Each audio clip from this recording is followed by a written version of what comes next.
relationship.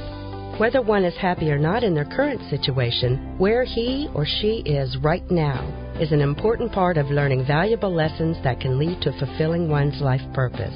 If I can offer you insights, feel free to contact me at 636-278-2272, again 636-278-2272, or visit my website, angelathomas.org.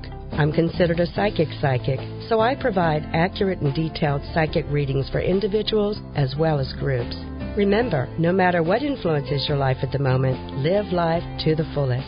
Stay in gratitude, count your blessings, and prepare yourself for more opportunities around the corner. I'm Psychic Angela Thomas, and my website is angelathomas.org.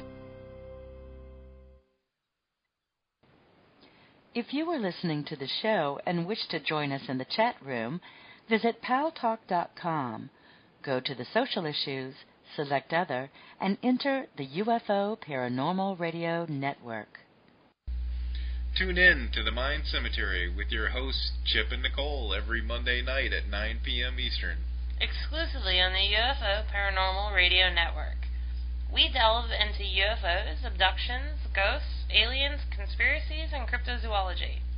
And how could you ever forget about those creepy topics you won't hear on your local news? This is where I would insert my obligatory skeptical statement. The Mind Cemetery, where the paranoia about the paranormal comes to rest. Follow us on Twitter and subscribe to us on Facebook. Also check us out on our website, mindcemetery.com, for show updates and the critically acclaimed Mind Cemetery blog. It's not critically acclaimed, but you should check it out anyway, mindcemetery.com. The paranormal, ghosts, spirits, demons, reincarnation, past lives, the afterlife, divination, exorcisms, witchcraft, the unseen. He's psychic medium Chris George. And he's Victor the Voice Furman. We are Second Sight Radio. Join us live every Thursday night from 8 to 10 p.m. Eastern Standard Time on the UFO Paranormal Radio Network.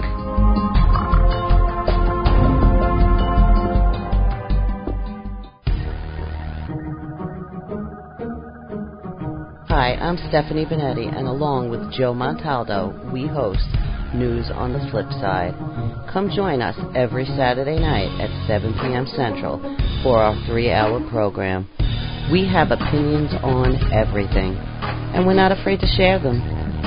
False history gets made all day, every day. The truth of the new is never on the news, but you can find it here with News on the Flip Side. Remember, don't be politically correct. Just be correct. Join us.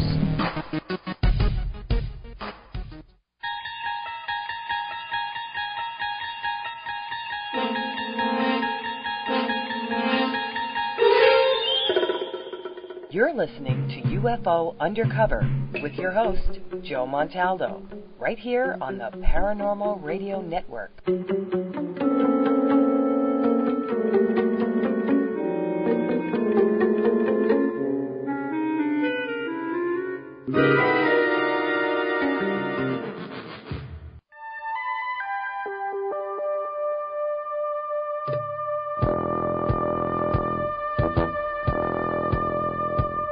Tune in to UFO Undercover, Wednesdays at 8 p.m. Eastern, with your host, Joe Montaldo, right here on the Paranormal Radio Network.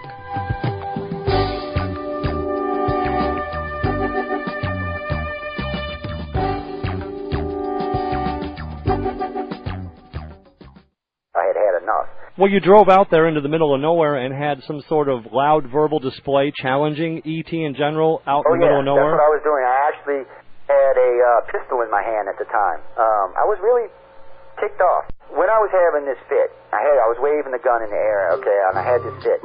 And at this moment, I said, okay.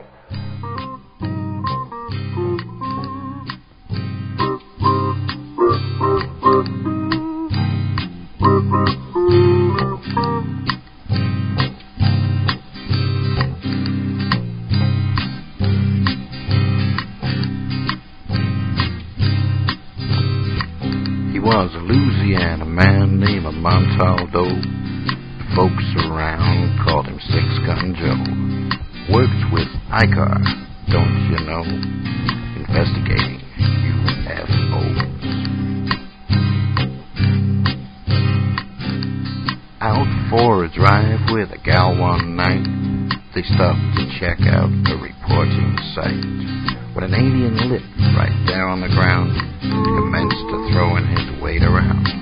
Now, old Six Gun didn't take too kindly to that kind of thing, especially without Vaseline or anything like that, you know. Seriously. Well, Six Gun looked that critter right in the eye and said, "Any last wish before you die?" Yo, reached for his gun, quick as a twitch, and said, "Fill your claw, you son of a bitch." Now a legend spread across the land about this pistol-waving man. But if you're from space or from Earth below, you don't give no lip to Six Gun Joe.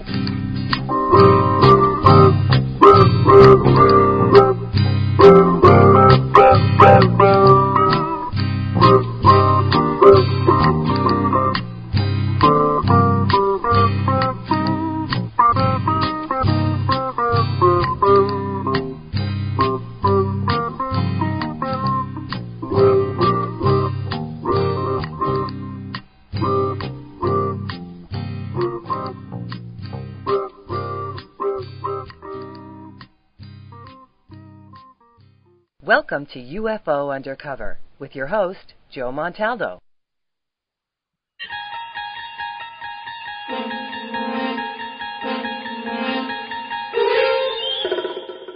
You're listening to UFO Undercover with your host, Joe-Montaldo, right here on the Paranormal Radio Network.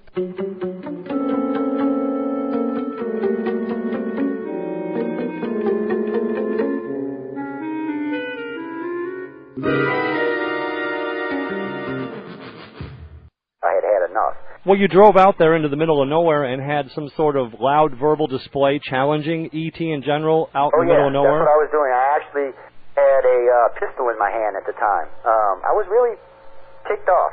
When I was having this fit, I was waving the gun in the air, okay, and I had this fit. And at this moment, I said, okay.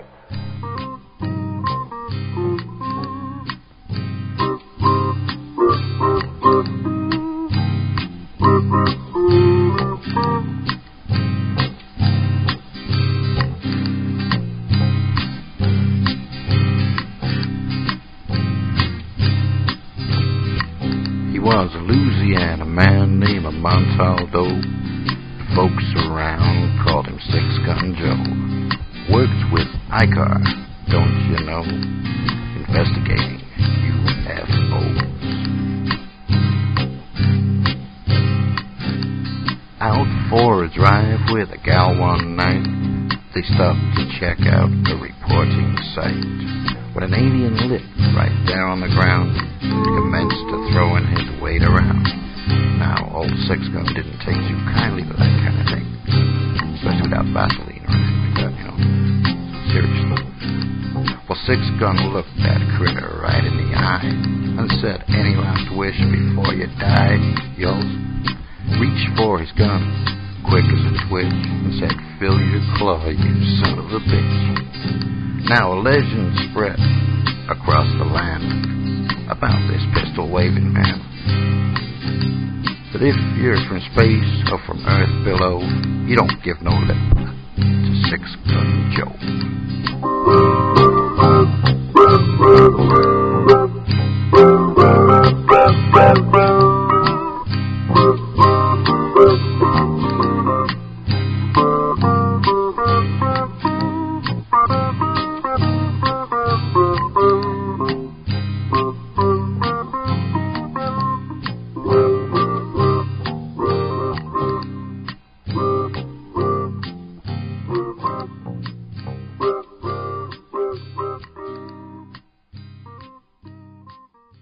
Welcome to UFO Undercover with your host,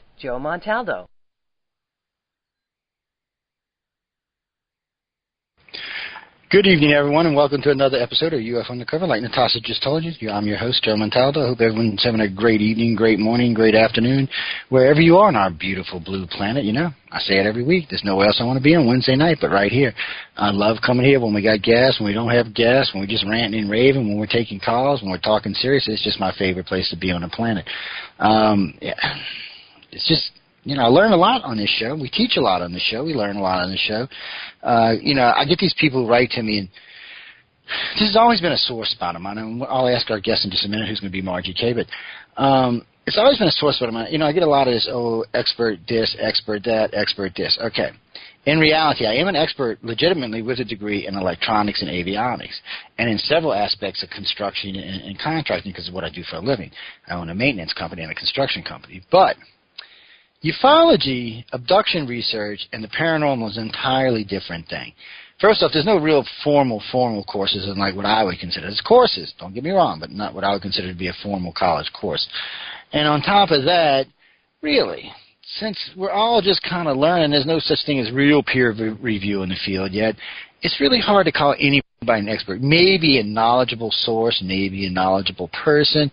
Experts pushing it just a tad bit because I agree with you know, I do abduction research, and I agree with a lot of research done in the field, probably 70-75% of abduction research, which is much better than it is in ufology. But still, that 25% I don't agree with, and I strongly don't agree with. So, you know, room for compromise, I guess, right? And then there's always that thing, you know, agree to disagree. You know, we've been saying that for 15 years on the air now, agree to disagree. Well, I start a big old nasty fight with a bunch of name calling and F that one, I hate this one, and that one's a moron. We can simply agree to disagree. I know people get mad about it and stuff, but then you know my rule. If you get mad and you start cussing, you've automatically lost the argument. Just remember that, especially if you're calling into the show, because you know how I am about those kind of nights. Tonight's guest is going to be Margie Kay. Margie's been on the station board, and she's been here. Margie's been around in the field for a little while. I don't like to say how long, because, you know, women get funny when you start talking about how long they've been doing anything. That's a sure way to get your butt in trouble. But I know she's been an investigator for a long time in the field, and she does paranormal ufology. And I'm going to get her to come on and do a proper intro of herself in just a second. Remember, too, guys and girls, in the second hour, we'll open the lines up for questions. So 504-273-7379, you can always reach us there. Of course, there's a regular Skype groups or any of the chat rooms or any of the other venues, such as, any of the Facebook or MySpace or any of the emails are open. There's lots and lots of ways to contact us. So feel free to contact us if you have any questions for Margie, or myself for that matter. Also, too, I know someone just before I came in the show had asked me if we were doing a show Saturday this weekend because it is a holiday Monday. Actually, we won't be airing Monday, but we will be airing Saturday. Monday we're going to take off because I'm going to party like it's 1999. Well, let's add $21.99. How's that? Margie, how you doing? So welcome to the show, man. I'm doing great. Thanks for having me. Oh, no, I'm glad to have you on. It's I've been wanting to talk to you for a while. Actually, I wanted to talk to you about UFO-related stuff, but other stuff that we've talked about on my Yahoo email. By the way, that's always the best way to find me is that Yahoo. I'm going to say the first part of it, but my Yahoo email. That email is Jesus older than most kids on this planet. But it's one of the primary ones I check first. That and the iCarCox.net. I check it all the time. The UPR email gets checked daily, but it's not as busy as the other two emails are. And guys and girls, remember, go over to the website, take a look around. You can go on and click on Margie's little face right there. Boom, I'll take you right to her site, which I always love to do. Just her bio, scroll over to her site, check it out. Which I like your site, by the way. You got all kind of fun stuff on here. I was poking around and nosing around on this earlier. I love guest websites because you know what? I hate to say this, and I should not say this on air. It's going to get me in trouble. But about half our guests don't have websites anymore. I'm like, I got a Facebook page. Well, no. Where's your website, man? Facebook's all fine and dandy, but I want a website. That's kind of hard to believe these days. I know it's just, especially since it's so easy to make them now and they're cheaper and you know anybody can build a website these days. So I'm kind of like, a lot of people just don't want them. Oh, I got Facebook. Okay, yeah. Well, I got Facebook. Yeah, okay. I got 8 Facebook pages. What the hell's that got to do with anything? I still got a bunch of websites. I don't know. I'm funny. I guess I'm old school, but I think you should have a website. If you're going to present yourself as a lecturer, speaker, book writer, or any type of investigator, I'm being honest, I think you should have a website. That's all I'm saying. Now, and if you're going to send hate mail, send it to Stephanie Benetti because she likes to pick on y'all. I'm sorry, that was me. Sorry, Steph, if you're listening out there. Oh, one other thing before I let Margie speak. Christina, if you're listening tonight, Christina Knowles, who is our Massachusetts director, I guess sooner or later we will catch up. We've been playing phone tag for about 3 days now. I hate to use the show for this, but all from about 4 o'clock on through tomorrow evening I'll be free while the Second Sight NYC's on. So give me a call, and we'll catch up on everything. But anyway, getting down to real business, Margie, welcome again to the show after all that freebie press we were doing here and business we were doing, which I shouldn't be doing on this show. By the way, this is the only show I allow that to happen on. The rest of them, they can't be talking about that kind of crap. But first off, how you been? Oh, I had just been super busy doing all kinds of stuff. I run 3 businesses, and that keeps me busy. And, of course, I have my second or third or fourth full-time job, which is UFO and paranormal investigations, and it's just been crazy lately. But, something I've noticed that the few of us that actually can do something with the field, we all have other careers that allow us to have time for this. Because my life stays ungodly busy. I don't even like to think about it. And it's funny because when I talk to most of us that are doing this, they tell me the same thing. They're just, what, free time? What the hell is free time? Oh, it doesn't exist. Yeah, the weekends and evenings are just completely taken up with this. And I haven't even had a vacation in 2 years. My husband and I are going to try to get away in a couple of weeks for a week. And that'll be a big change. That would be nice. A nice vacation. We recently got lucky, and you probably heard me talking about it, but we picked up a new camp on the Gulf Coast, and it is great. I'm not even going to lie. Everybody tells me, and I shouldn't even say this on air. People tell me they come up there like, who are you? Linda tells them, that's the real Joe. That's the guy I married, not the guy that lives in New Orleans. That's the guy I married. And I'm like, and it's a different world for me because I'm relaxed. There's no stress. There's nobody bothering me. Station stuff is easy stuff. UFO investigation I like doing, so that's a plus. It's really weird. But it is. I think we're slated to start in September on a hypnosis. So I got to go check. And I know I've been working the damn schedule out for like 4 months trying to figure out how my 3 lives are going to work this out. But because it's important for me, for anybody who's listening, because I know a lot of people have written to me about this. The reason this is so hard, it's not actually picking the days. It's picking the days when I'm going to be able to be consciously there. Not off thinking about something else or wondering about this, that, or the other thing. I want to be mentally there as well as physically there. I know that didn't make a lot of sense to a lot of people, but for me it does. If I'm doing hypnosis, I want somebody to get exactly what they're looking for, what they expect, not what they're looking for, because that doesn't always work out that way. But anyway, Margie, tell them a little bit more about yourself, and I will shut up for a little while. I don't know. What do you want to know? First question, before we even do an intro, why in the hell did you decide to get involved in any of this? Well, that is an easy answer, and that's because as a very young child, I start having experiences that were out of the norm that nobody else could understand. And by the age of about 2.5, I knew something was going on. And shortly thereafter, I knew that I had psychic abilities, sixth sense stuff, and then I started seeing and speaking to the dead. And then in my teens, I started becoming aware of and interested in UFOs, and then had my own experiences. So basically, if it's it myself and I can understand it, and I enjoy doing investigations and talking with other people, I think I really got involved in investigations because I wanted answers, which is a big reason why a lot of investigators get into it and take a serious approach to the investigations on both the paranormal and UFO sides. And I've found over the years that you really can't divide the two. You've got to know about both because there's a lot of crossover going on. There's a lot of crossover. We try to keep some of it separate. Some things I can keep separate, some things I can't. Some stuff ties with other stuff, so it kind of fades in and out. And then some things seem like they're there. I don't know. It gets crazy is what it does. But the other day some lady wrote to me about seeing fairies flying around her yard. I'm thinking, okay, we're traveling back in time here, fairy people. And so she sends me this picture, and I'm looking at the picture, and it's kind of off in the distance, and I'm like, what the hell? So I take the picture, upload it into my computer, blow it up 5 million times, got all pixelated. So I asked her if she had more pictures. She sent me some via the email on my computer. And lo and behold, when I zoomed in, I think it was the 4th or 5th picture, it looked like grays, 3, maybe 4 of them. They had kind of some weird orbish, whitish glow to them. You could tell they were grays, but they had a glow to them, and they seemed to be, well, hovering, I guess would be the best. Hovering may not be quite the right, because judging the way the picture was and the little bit of blur on the color, I would say they were moving, but not at a very fast speed, just kind of hovering, like floating along.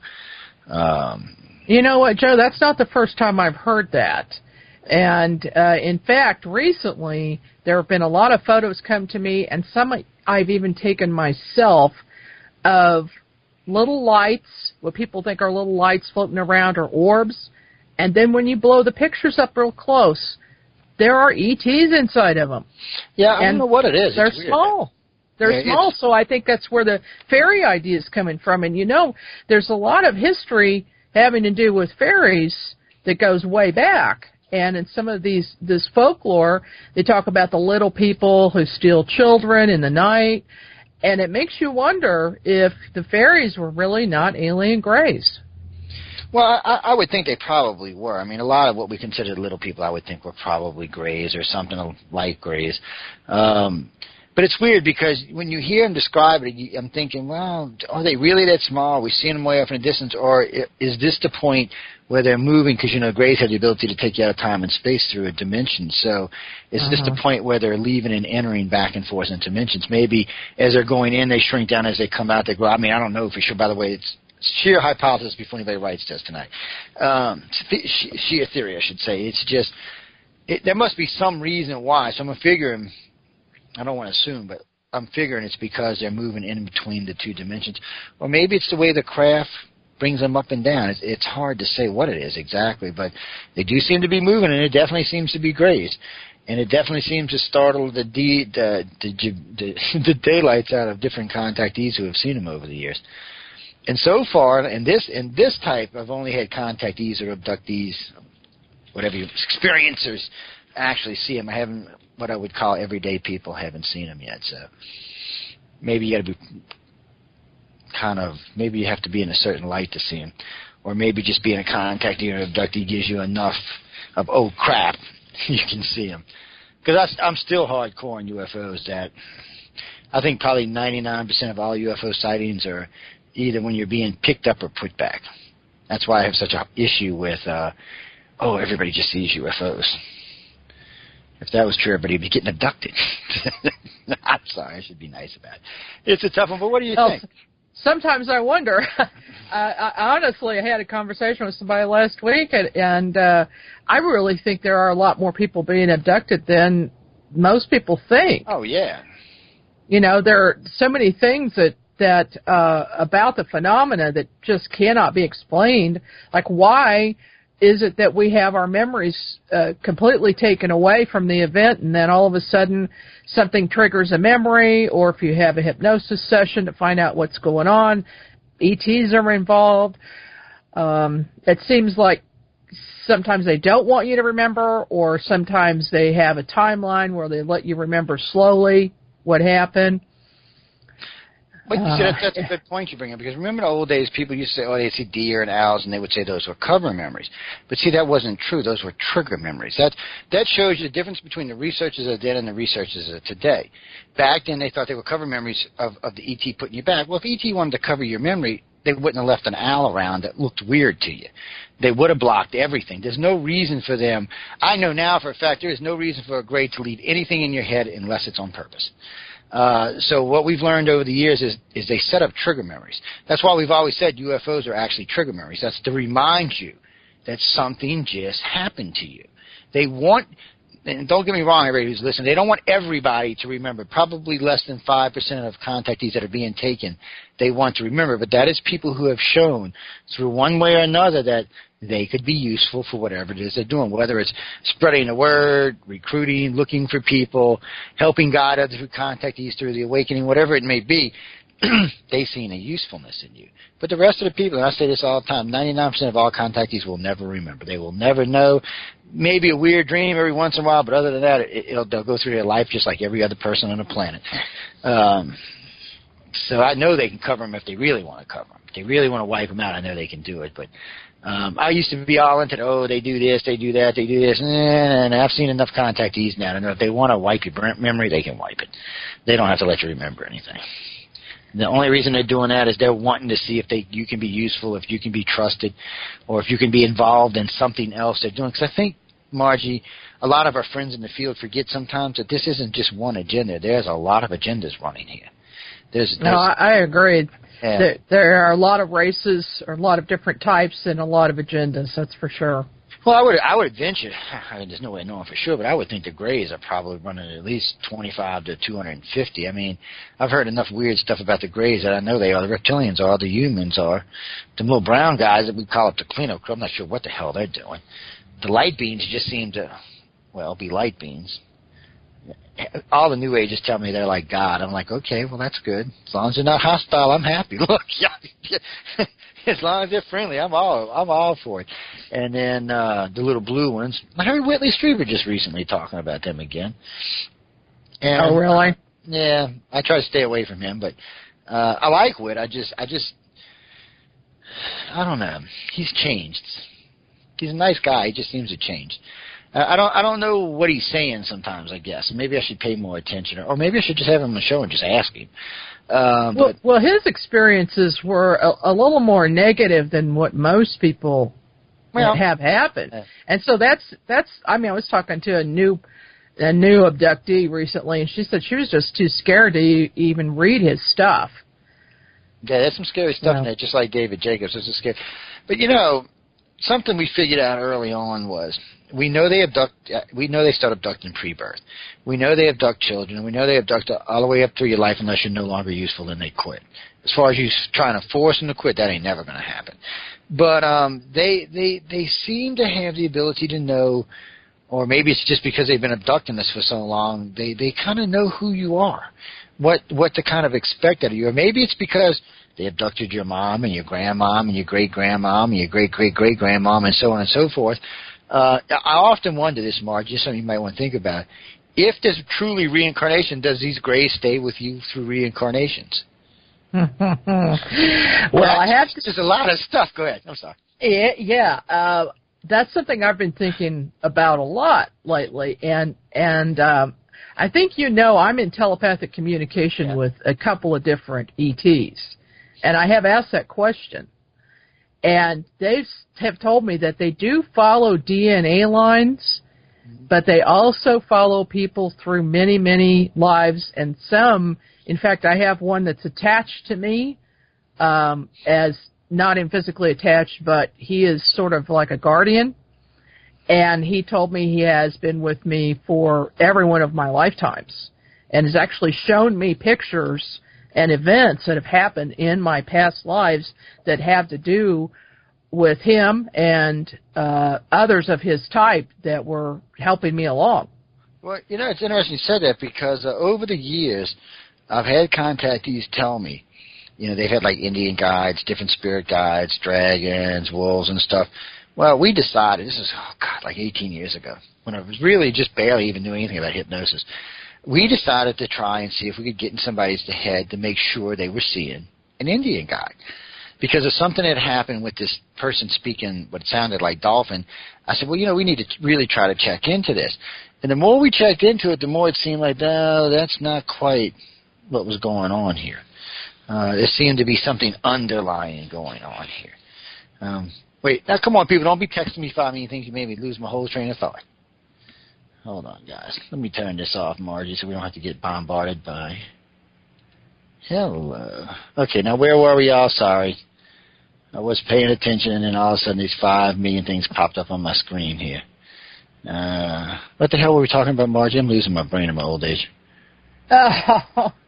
Somebody put it in a room. I'm losing my mind, too. Oh, there's a bunch of people in the chat room I'm watching. We were talking about reincarnation. Yeah, we're talking about the ETs and reincarnation. Life. Yeah, with the Greys, we know they've been, they tag you, they follow you through your family line. They seem to be following in other shape, forms, and fashions. They seem to be tagging you. So we started checking because a lot of contactees have Indian guides or different spirit guides. So then, under hypnosis, which, by the way, I regret doing this, it broke the mold. And the Indian guy went from an Indian guy to a Grey. The wolf went from a wolf to a Grey.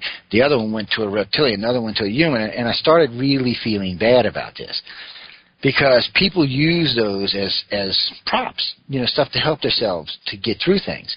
And, they trust their Indian guide. Once they found that it was a Grey, are you still going to trust them the way you trust them when you thought they were an ancient Indian guide? And I didn't take that in consideration. See, that was bad researching on my part. I have to take responsibility for that. That was 20 years ago, but still, that's, you never know the outcome of something until you start into it. And in that case, I wish I would have probably left that alone. But it did open up an avenue of research that I didn't realize before. It also showed me that the little bastards can be sneakier than we thought they were, and or more deliberately sneaky than we thought they were, I should say. So it does seem like they interfere in our lives on multiple levels, and that just seemed to be one of them. It's like, here's a case for you. I'm not going to mention his name.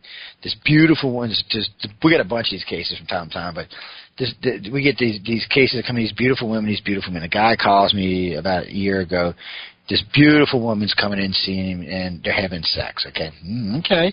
Beautiful woman coming to your house having sex. I'm like, where's your wife? He said, I don't know, but man, look. So I'm like, okay, dude, whatever. I said, so about another 6 months, he says, I got to know what's going on. I'm coming to see you. I'm flying in New Orleans. He said, whatever you want to get hypnotized, I want to get hypnotized. I said, well, let Linda hypnotize you first, and I'll hypnotize you.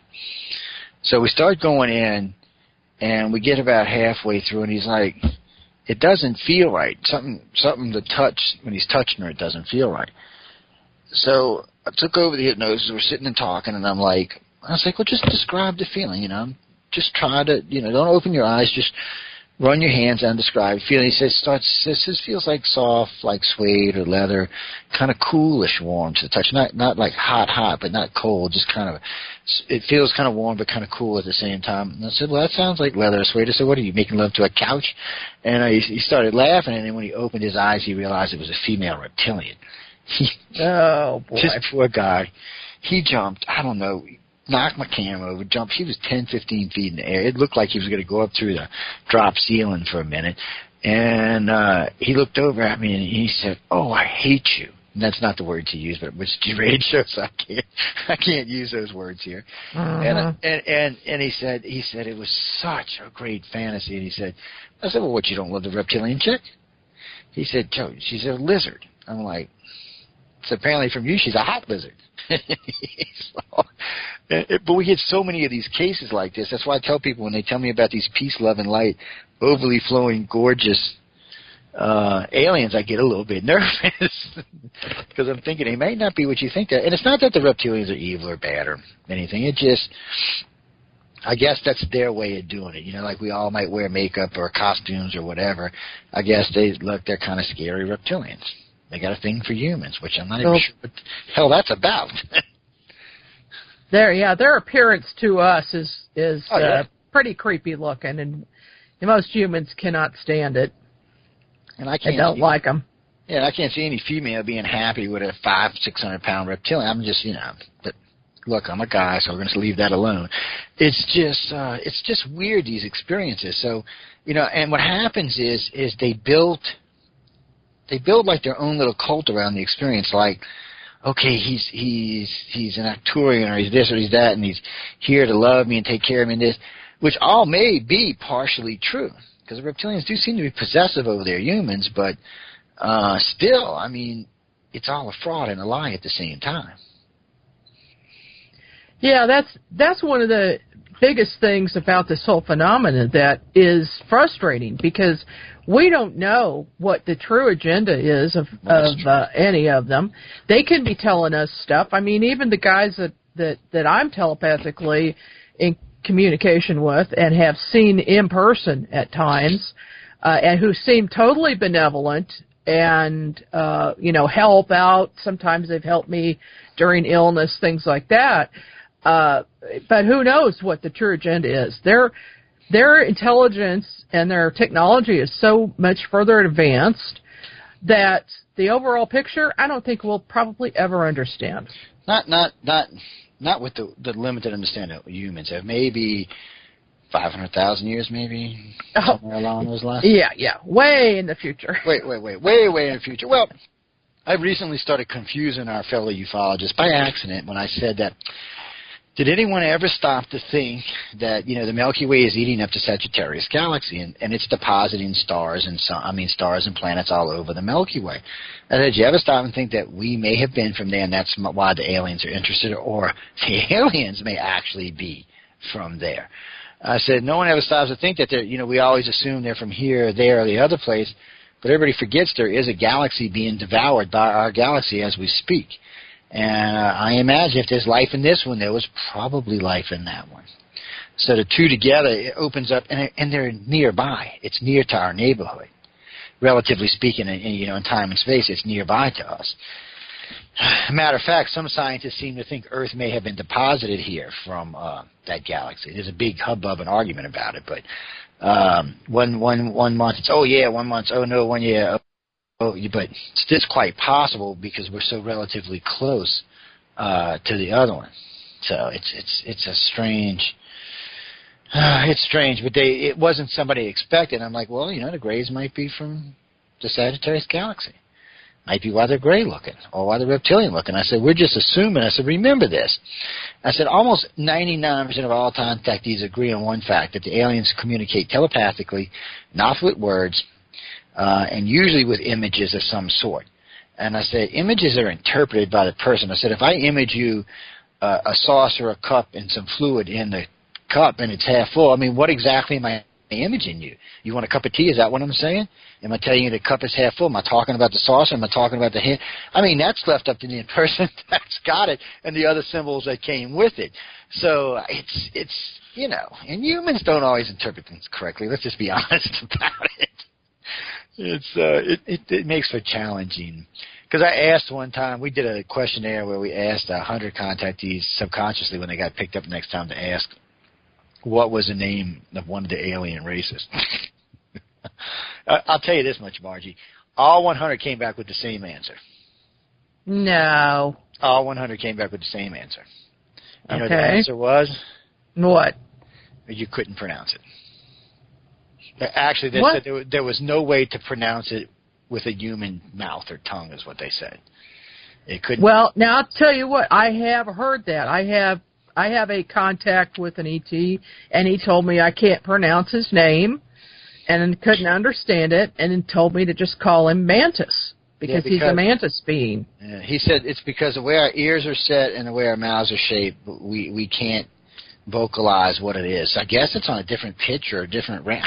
Shit, I don't know, but it's weird when you hear stuff like that. But it's nice when you hear it come from groups, because then you can take it as more, research data. That's why, like, when you're listening, I'll add that one. And somebody tells me, I add it, to the already known database because it's the way of doing it. But that's all ICAR does anymore. It's just accumulate data. We got so much data now, it scares me. I'm scared one day the feds are going to show and say, Joe, we love you a long time, my friend.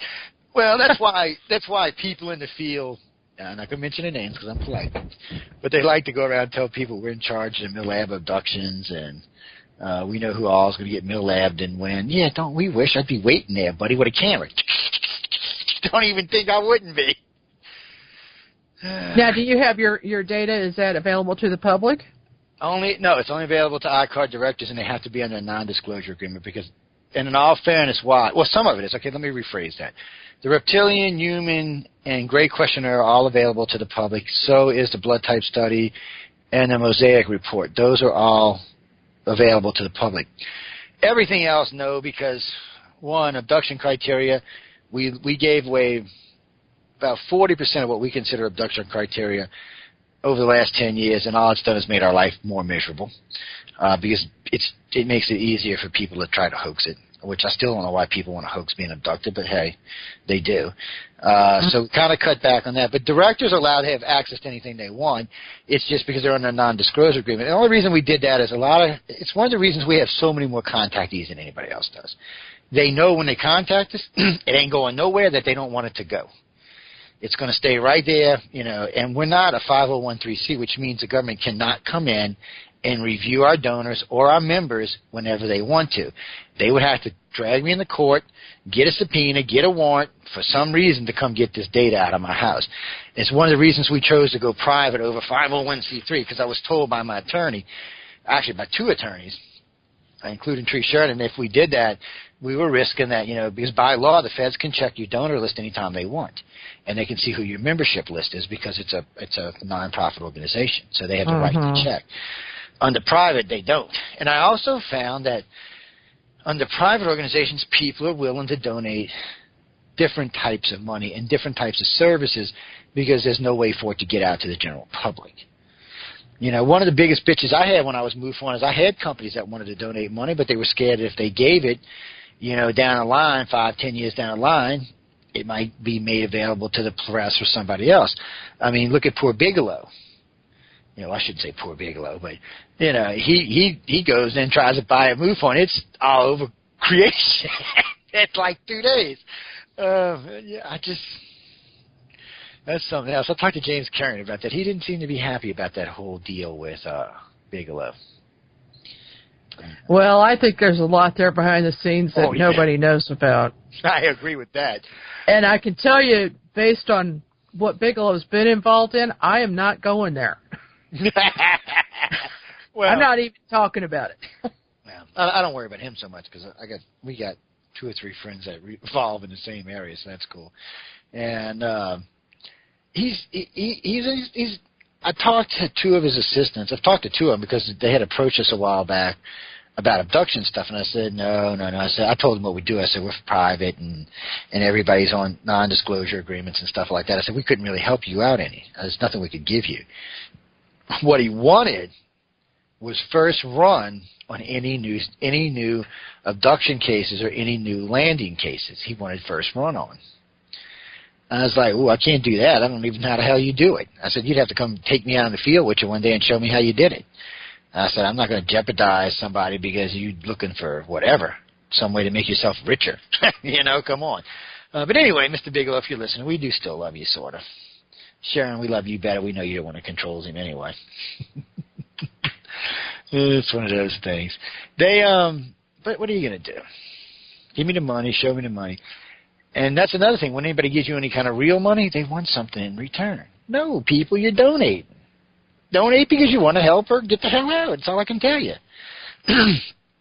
But don't send me $10,000 and say, well, you got to use it this way. Now keep it. I'd rather you keep it. Because we have, we're like everybody else. We have agendas we're running and stuff we're looking at and things we want to be involved with. And the blood stuff is really, really important. There's something there that just ain't quite working out. What blood type are you, if you mind me asking?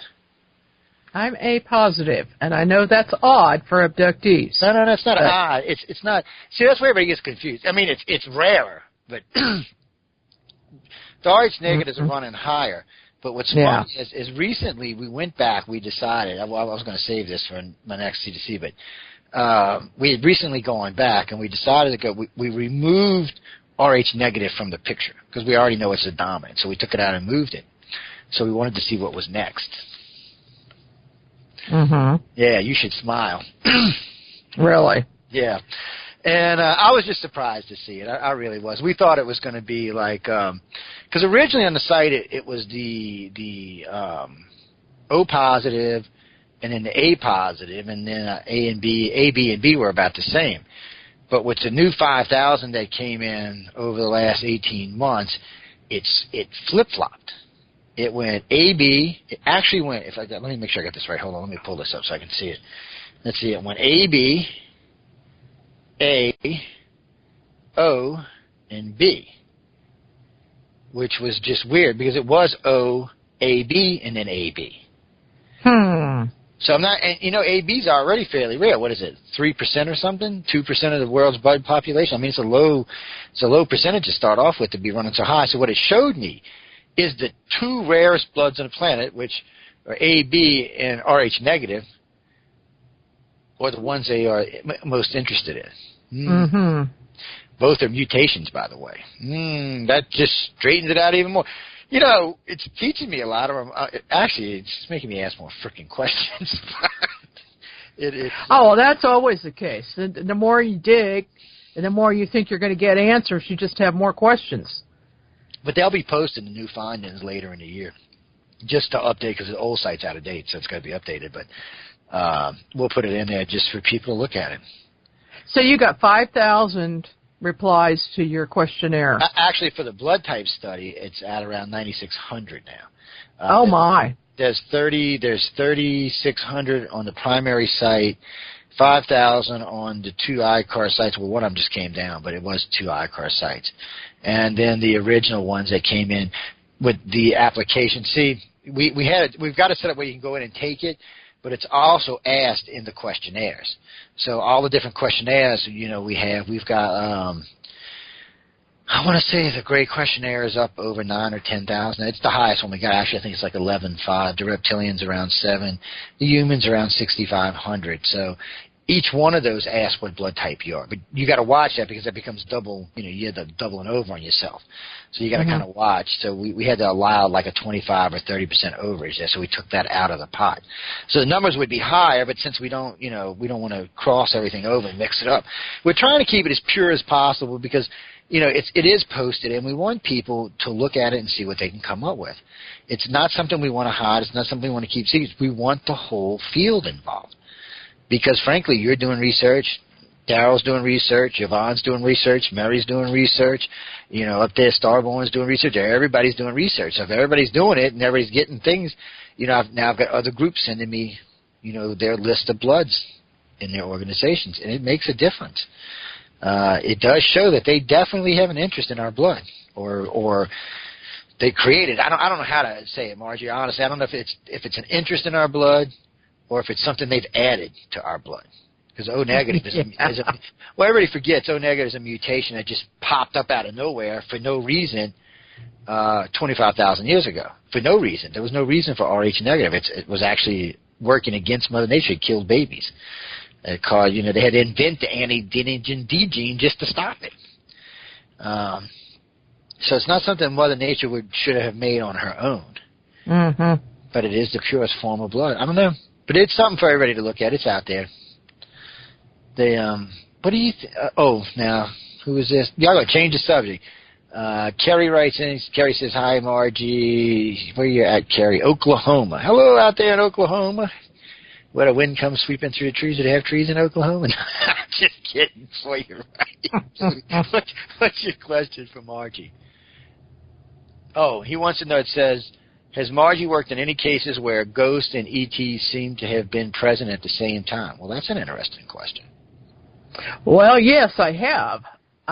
Several cases where, in fact, it's not unusual at all for UFO experiencers to suddenly start having paranormal activity in their house, and a lot of people mistake it for ghosts, when, in fact, it may not be.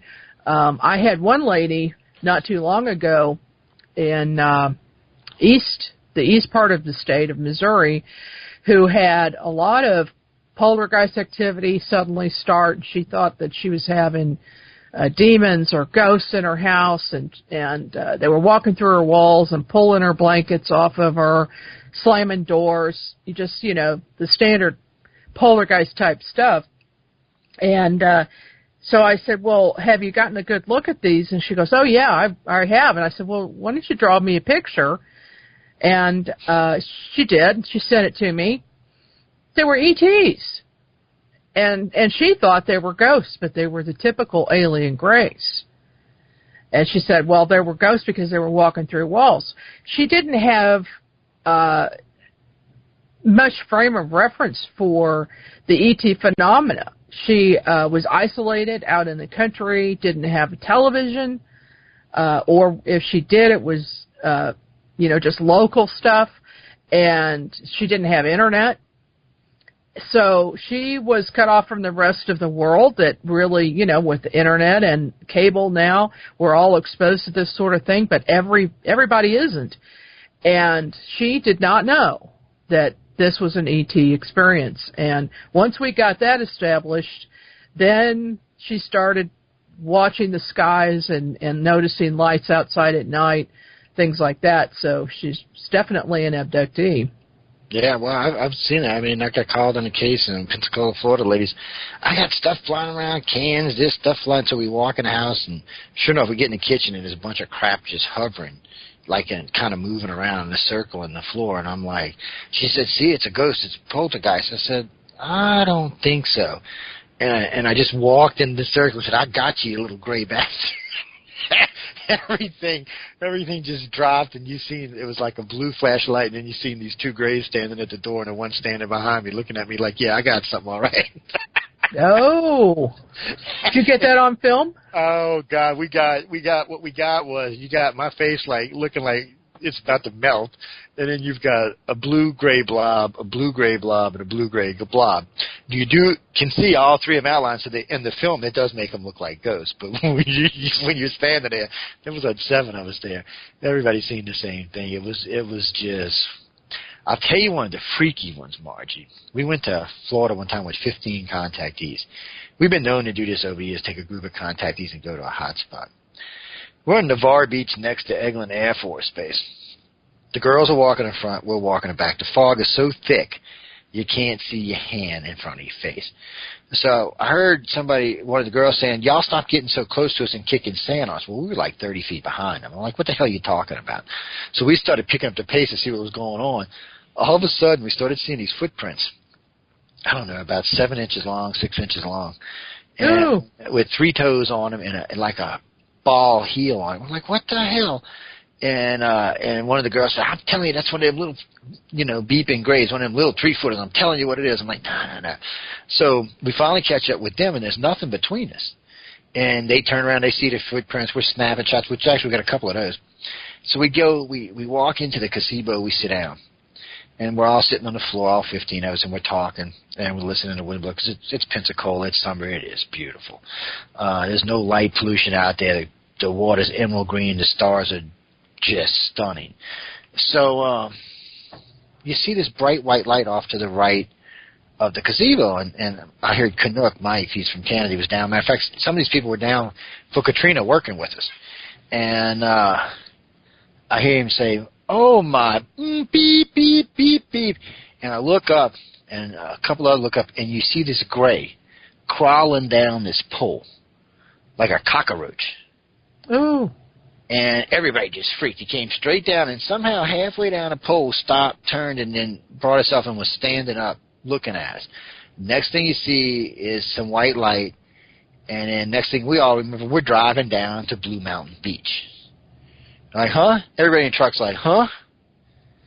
So then we get to Blue Mountain Beach. It's still foggy like you wouldn't believe. We get out the truck. We're standing there, and we form a circle. Don't know why we formed this big circle. And as we formed this big circle, the sky just formed a big clear spot over the top of us. And we were all like, what the hell? And next thing we knew, we were halfway back to New Orleans, which is like 6 hours away. We spent 16 and a half hours in the fog, like in one truck, everybody crammed in a double cab truck. There was just too many of us to start off with to be in the truck. But everybody's got memories. We've got pictures of the places we were. I don't know what the hell went on that night. And nobody wants to be regressed, including me. So yeah. Yeah. Something happened. Oh, yeah, something we don't want to remember happened. Yeah. I've gone through that, too, when I don't want to be regressed, and then finally, it takes me a while to finally get brave enough to do it. Yeah, somebody's asked me one time to write a book about my personal experience. I said, I don't be scaring people. In all fairness, I shouldn't even say it that way. I mean, I've had some hairy, scary experiences, but I've had some pretty, what I would consider enlightening, life-changing ones as well. So I don't want people to get the wrong idea, but I don't want you to think there's no scariness, because there can be. I don't want to lie to y'all.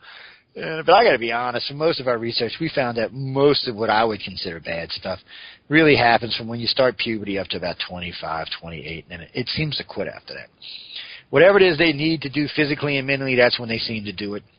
And they seem to want to wipe it completely out of your head, because without forced hypnosis, most people don't even remember that stuff. So, and I'm not saying it's fun or nice. You know, the milking machines involved, and they have different types of breeding programs, different kinds of stress and what your mind and body can take. But after that, it seems to change. It seems after that they bring you on board the ships. You start doing more psychological stuff, more mental stuff. Seem to be developing your empathic, telepathic, telekinesis abilities, stuff like that.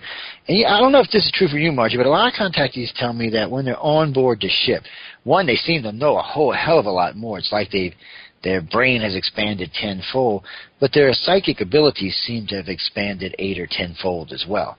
But it seems like as soon as they come home, all of that seems to either be shut off or doesn't fit.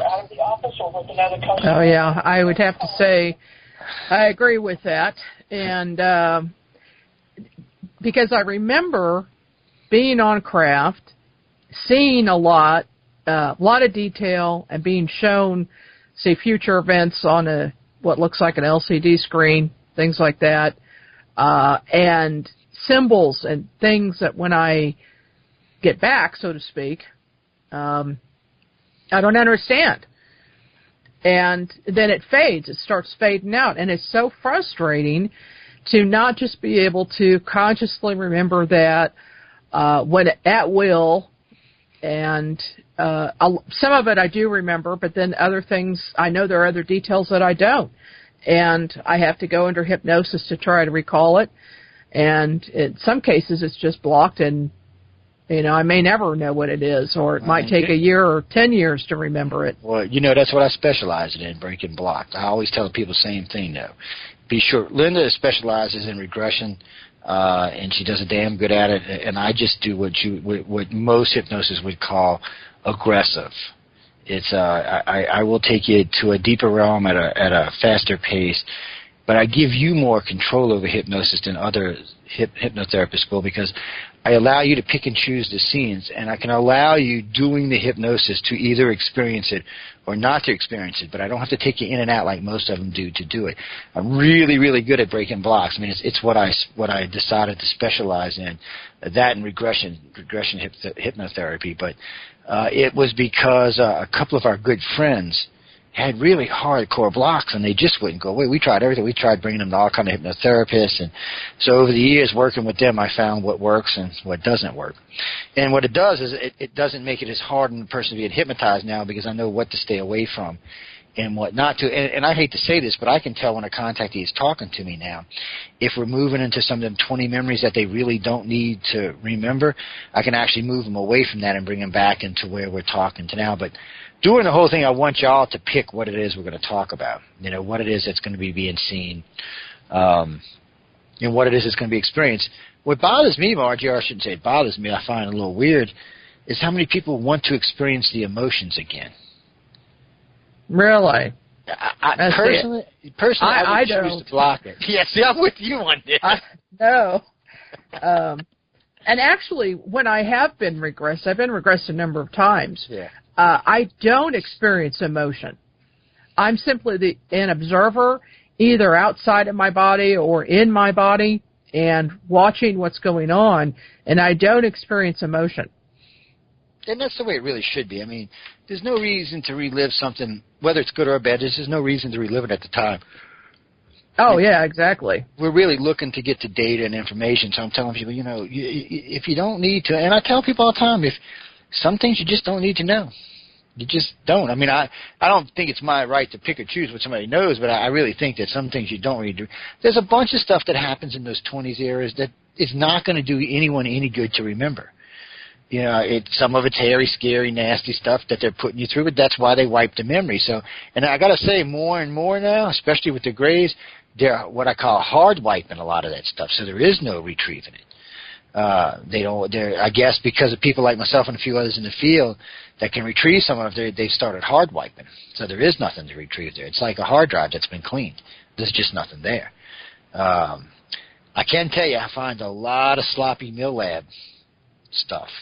I bet you I'd find some in your head, too. Anybody who I know you would. Yeah, anybody who speaks publicly, it's a good chance you're going to find some in their head. And they are sloppy the way they do it. Well, yeah, I look at that by remote viewing, and I can see what's going on. And, I know that. You need to remote view with a laser beam. Somehow we need to work this out. We need to talk to the Greys and say, look, we need a laser beam from the remote viewing so when we catch a MILAB guy, we can zap his ass, or MILAB girl. I don't want to be sexist here because it does seem to be both. Yeah. I've heard of men being president of MILABs. I've heard of women being president of MILABs. Actually, the weird part for me about MILABs is in Europe they describe them like, what are they, French policemen. I'm sure I'm not saying that right, John Tom, but they say they look like French, and they have French accents. And really? Yeah, they got them, and they got a few Germans, but that's about it. And I'm kind of is that why we hate the French? Maybe so. I'm thinking, man, they'd be probing us. We're not going to like y'all. I don't know what the hell's going on. But that's only over there. Over here, it's always an American accent. A lot of times it's weird stuff like they'll say, like they look like hybrids, or they look like this, or they look like that. I don't know what a hybrid is. See, my problem here is with the hybrid theory is I know enough about the Greys, reptilians, and humans. They don't want to be like us. So they're not making hybrids of us from them. That's not what they're doing. I know a lot of people think that's what it is, but no.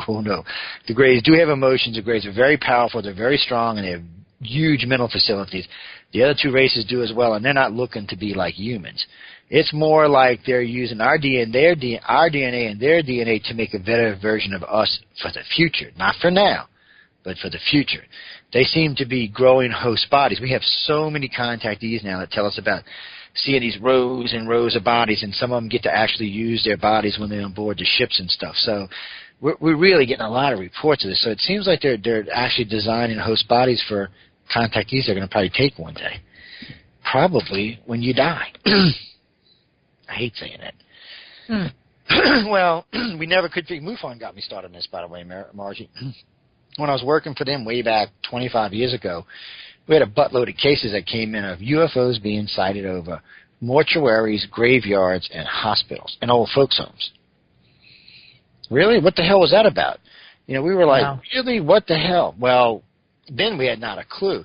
As we started learning about the host bodies and the fact that the reptilians or any of the races have the ability to upload themselves into a new body, we realized what they were doing. They were creating host bodies to upload your consciousness in at the moment of death. That's the only reason they would be hanging around a hospital or any of those places, if they planned on taking the body or taking what we would consider the consciousness of the soul.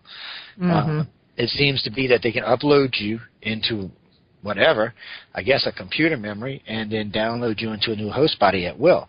And we know the Greys been doing it because the Greys talk about it with the contactees. Greys have basically unlimited lifespans with their bodies, but like they say, their bodies do get damaged sometimes, and they do grow old eventually and have to be replaced. But from what I've been explained, it's not like cloning. It's more like, it's just a new you. It's not a clone of you. It's just grown from an egg and sperm and then genetically modified along the way. They must be for a different environment than this planet, though, from the way people describe them. But they talk about them on the ships. People talk about being able to access. Some people call it the cosmic consciousness. Some people call it the memory on board the ships. I'm not sure what the hell it is. But they say, a lot of them say they can, when they're on board ships, they can access a lot of the data on board your craft. Have you experienced that yourself? Or? Well, not the data, but I've been shown things. And they've downloaded things from me, I know. Yeah. I've, sat in a special type of chair, and you put your hands on these arms that come out, and they download all this stuff. Oh, the teacher. I call that the teacher, by the way, from some Star Trek episode. But when they stole Spock's brain, that's what it was. Oh, some of this stuff does look like it's out of Star Trek. It does. And I hate to use goofy terms like that, but because somebody asked me one time why I call it teacher, I said because it reminded me of when they sat Spock down in a chair and stole his brain. And then the people who stole it instantly got smarter. I was thinking, well, that's what they're doing, I guess. But, like the Greys, their technologies, when I was working for MUFON, they used to always tell me, "Oh, the Greys are the least advanced. They're the worker bees. They're this, that." Yeah, well, the Greys have organic chips that they can control telepathically. Yeah, I don't think they're the less advanced race here. I think they might be the more advanced race here. I notice any time that a human or a reptilian is present, when a Grey is present, every contactee tells me the same thing. They will move out of the Grey's way. Fear or respect, I don't know what it is, but they seem to get out of their way. And from the way it sounds to me, it sounds more like fear than respect. I would imagine their mental abilities is far beyond either of the other two races. And since their body supposedly is made out of cartilage and not bone, they're probably much stronger and much faster than the other two races.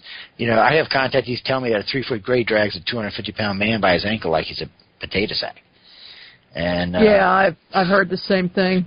You know, so I mean, it definitely puts them in a different realm than what we originally thought. There was a lot of bad research done in the early days, and I'm sure, Margie, 50 years from now, somebody's going to be saying, "Well, I heard Margie and Joe say, well, they were right on this, but oh my God, what the hell were they thinking about this?" That's part of it. Yeah, that's part of it. That's all a learning experience for all of us. Yeah, let's see. Jim Reed writes, and he says, "Hello, Margie. How you doing, Jim? Where are you writing from?" Wisconsin, the cheese capital of the world. Man, send me some of that good Gouda, man, or some Munster, something good. What's your question for Miss Margie this evening? Oh, he wants to know what type of aliens are you in touch with? What is your? Oh, I'm sorry. Let me start from the beginning. What is your primary abductor? Oh, somebody's been listening to this show for too long.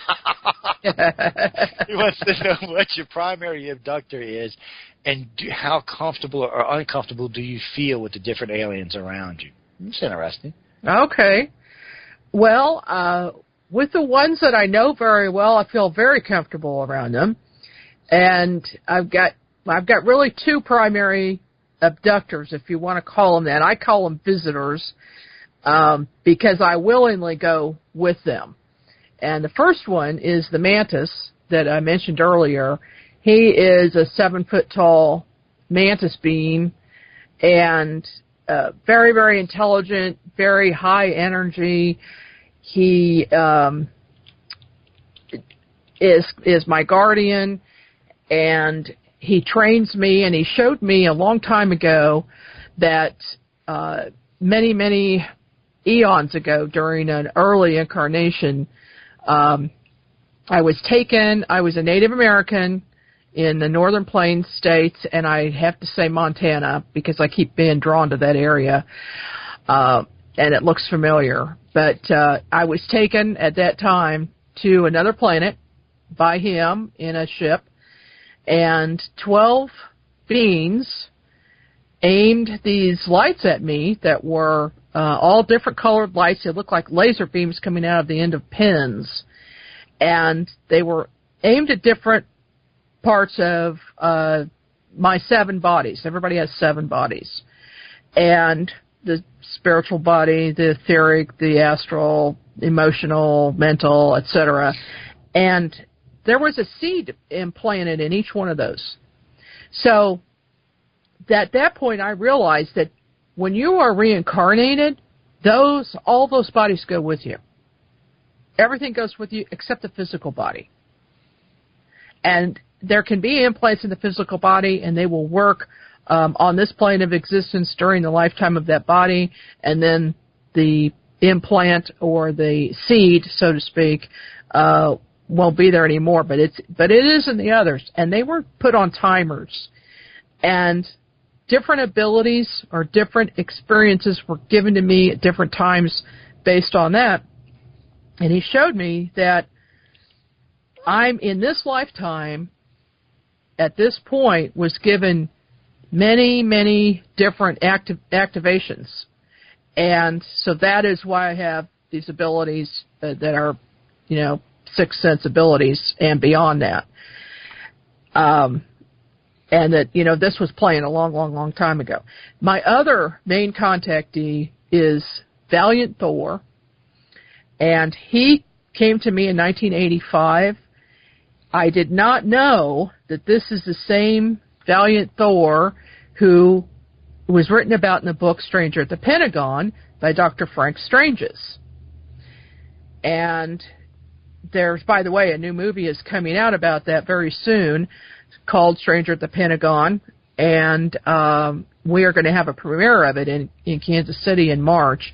They've already had a premiere in California. Yeah, I was going to say, I just got a letter. Somebody invited me into the premiere in California. I'm like, yeah, I'm in New Orleans. Go see it.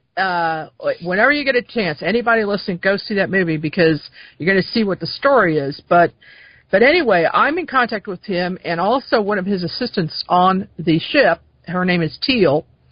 I've been taken aboard their ship. I've been on a tour to see how everything works, how their propulsion system works.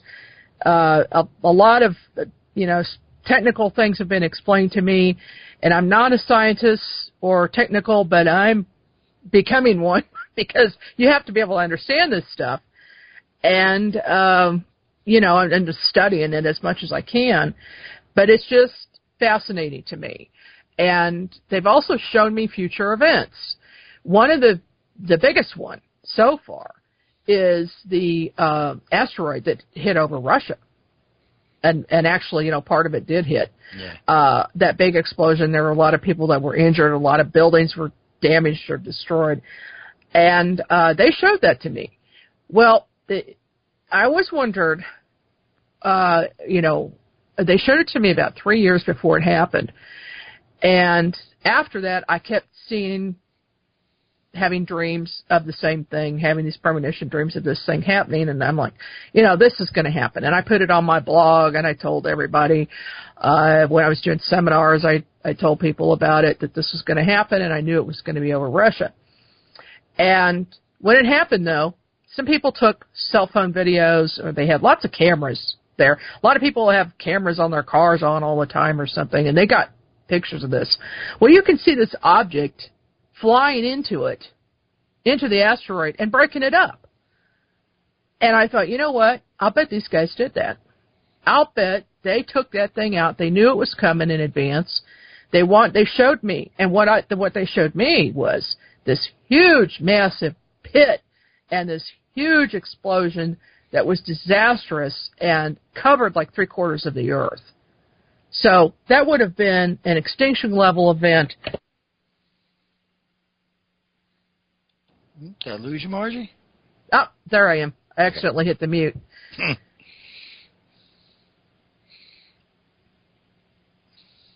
So that was an incredible thing, and I why they showed it to me, I don't know. I can't tell you because there's not like I could have done anything about it. I wonder why they show a lot of things. I got to be. Well, you know what though, Margie, too, I learned with them. I learned for people who are working, what I call working in the field, or working through the awakening or helping people through awakening. I think sometimes it's just for reinforcement, so that you're not crazy, or that your abilities are real, or this is real, or that is real. But they seem to do it. They don't do it for all contactees of abductees, but it does seem to be, in some cases, that it's an affirmation to let you know, hey, look, it is real. Things happen. These kind of things do happen. It's not, like this one contactee. She gets the weirdest stuff, like the expiration of TV shows or things that are going to go off the air, just trivial stuff that doesn't really mean anything, but it does prove to her that what she's seeing is real because it happens within X amount of days, which is very strange. But almost everything she tells me is trivial. It's not anything that you could use to do any kind of real effect, any real change, but it does let her know that she is on the right path and she is doing the right thing. And that is a real event, because she can call me and say, hey, this is going to happen on such and such a date. But what bothered me was the lack of people who called 911.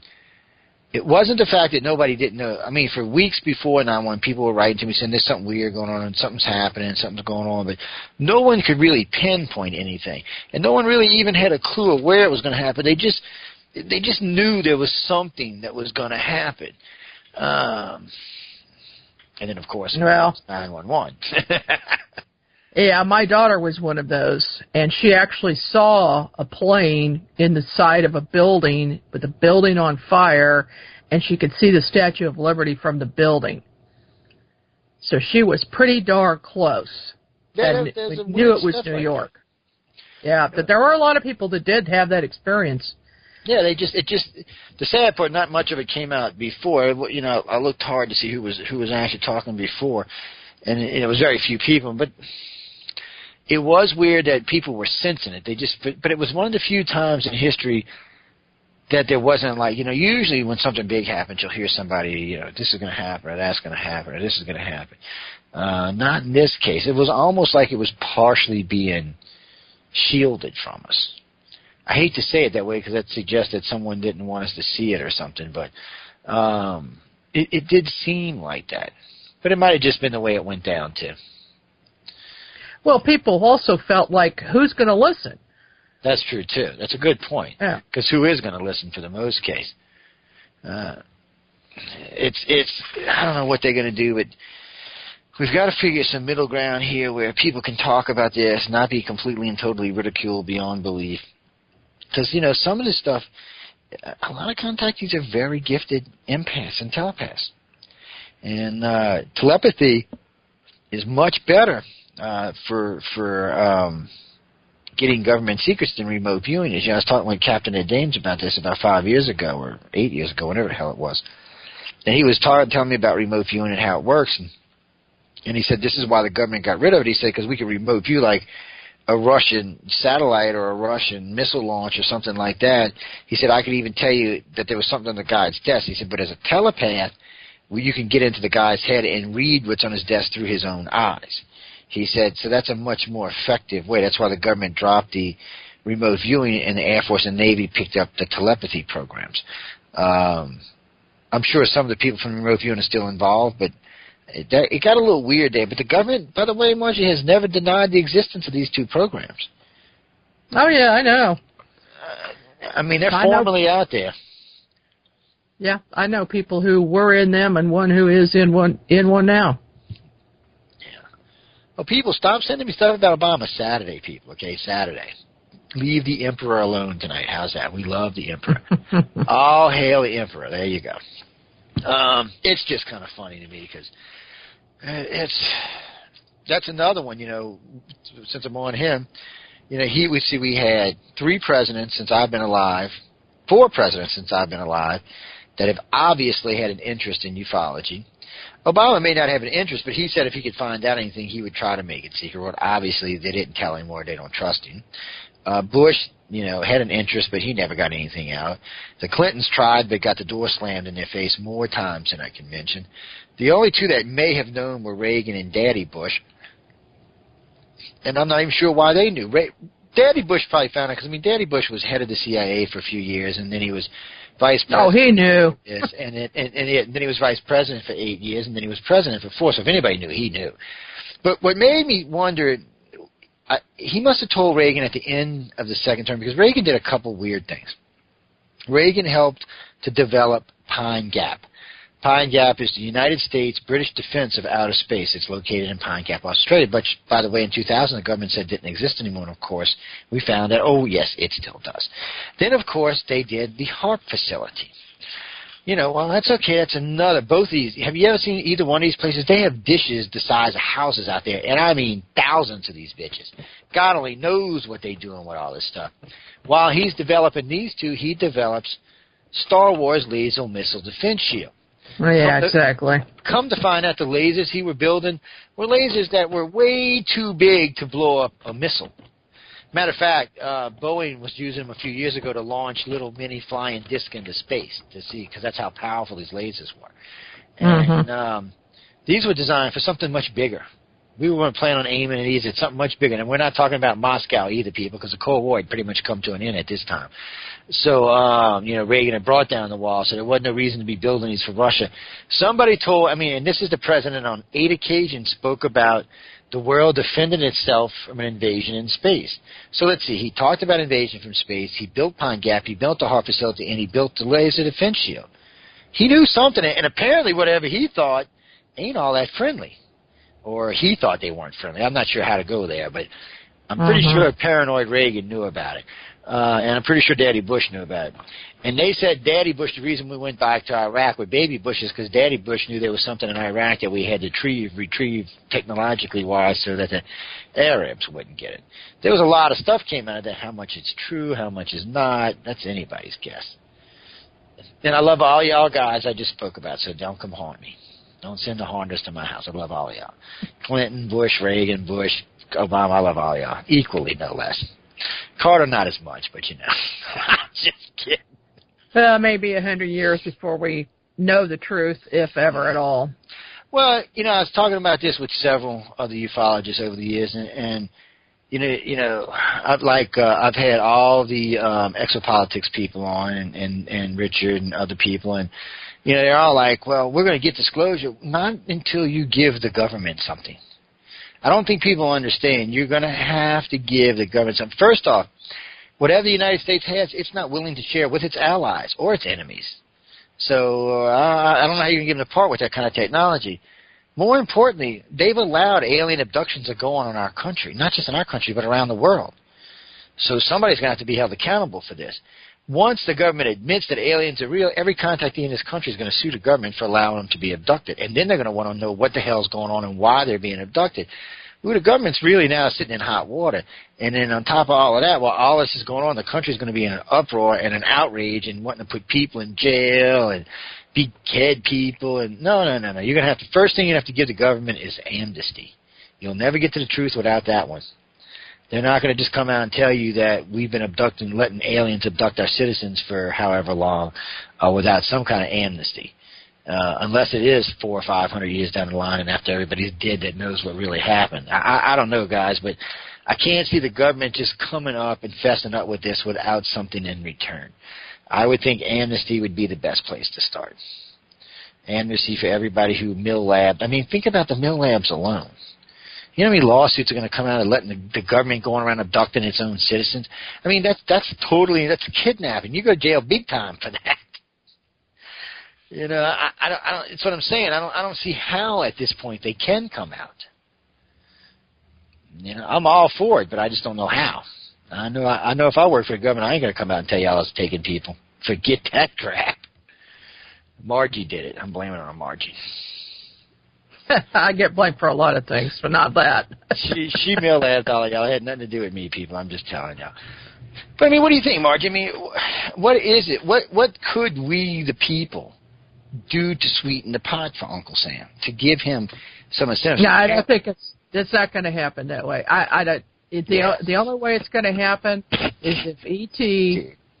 it lands everywhere around the world at the same time, becomes visible to everybody, and then there's no denying it.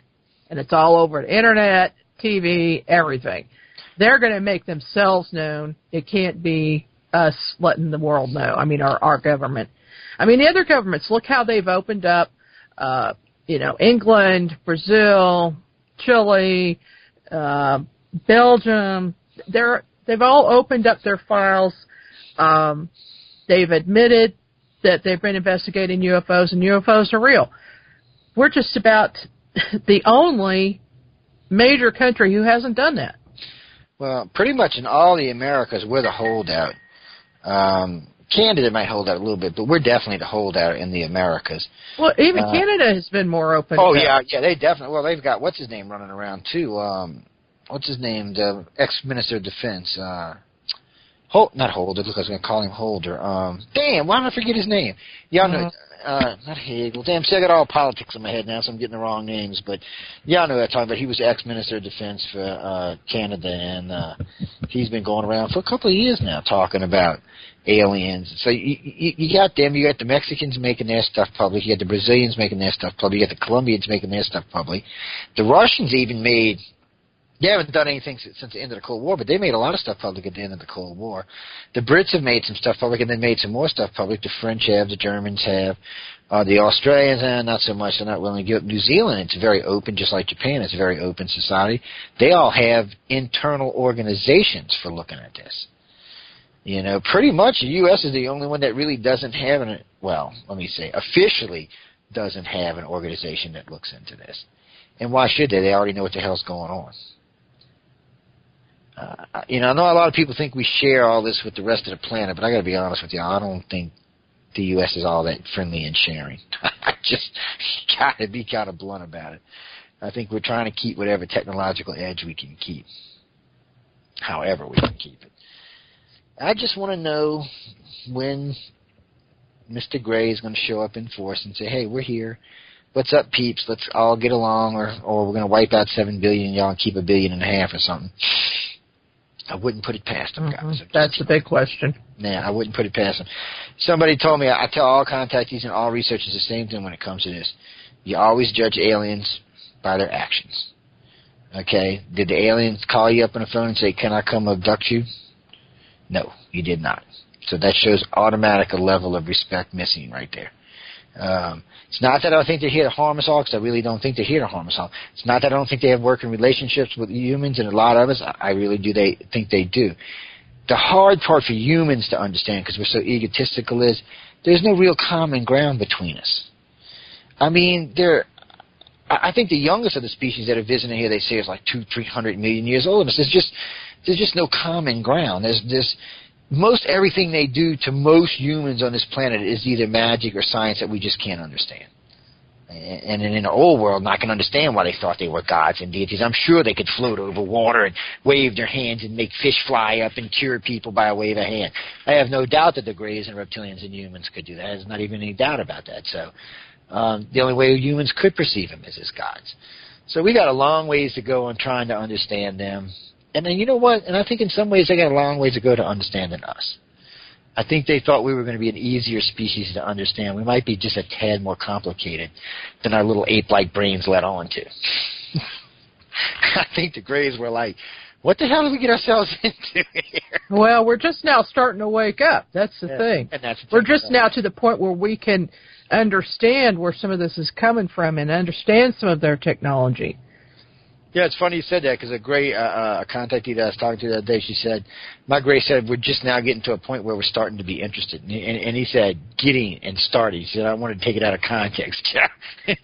Right. You know, but it's probably true. I mean, we are a species that is slowly but surely trying to enlighten ourselves in many, many, many aspects. We want to grow and expand. But in some ways, Margie, and tell me what you think about this when I'm done, I think, though, a little bit they worry about us because a lot of the ancient stories have the humans at least partially creating us. And almost all the ancient stories have the reptilians introducing their DNA into our society. We all know we got a reptilian section in our brain. So whatever the original stock was, then the Greys, then the humans, and then the humans, then the reptilians.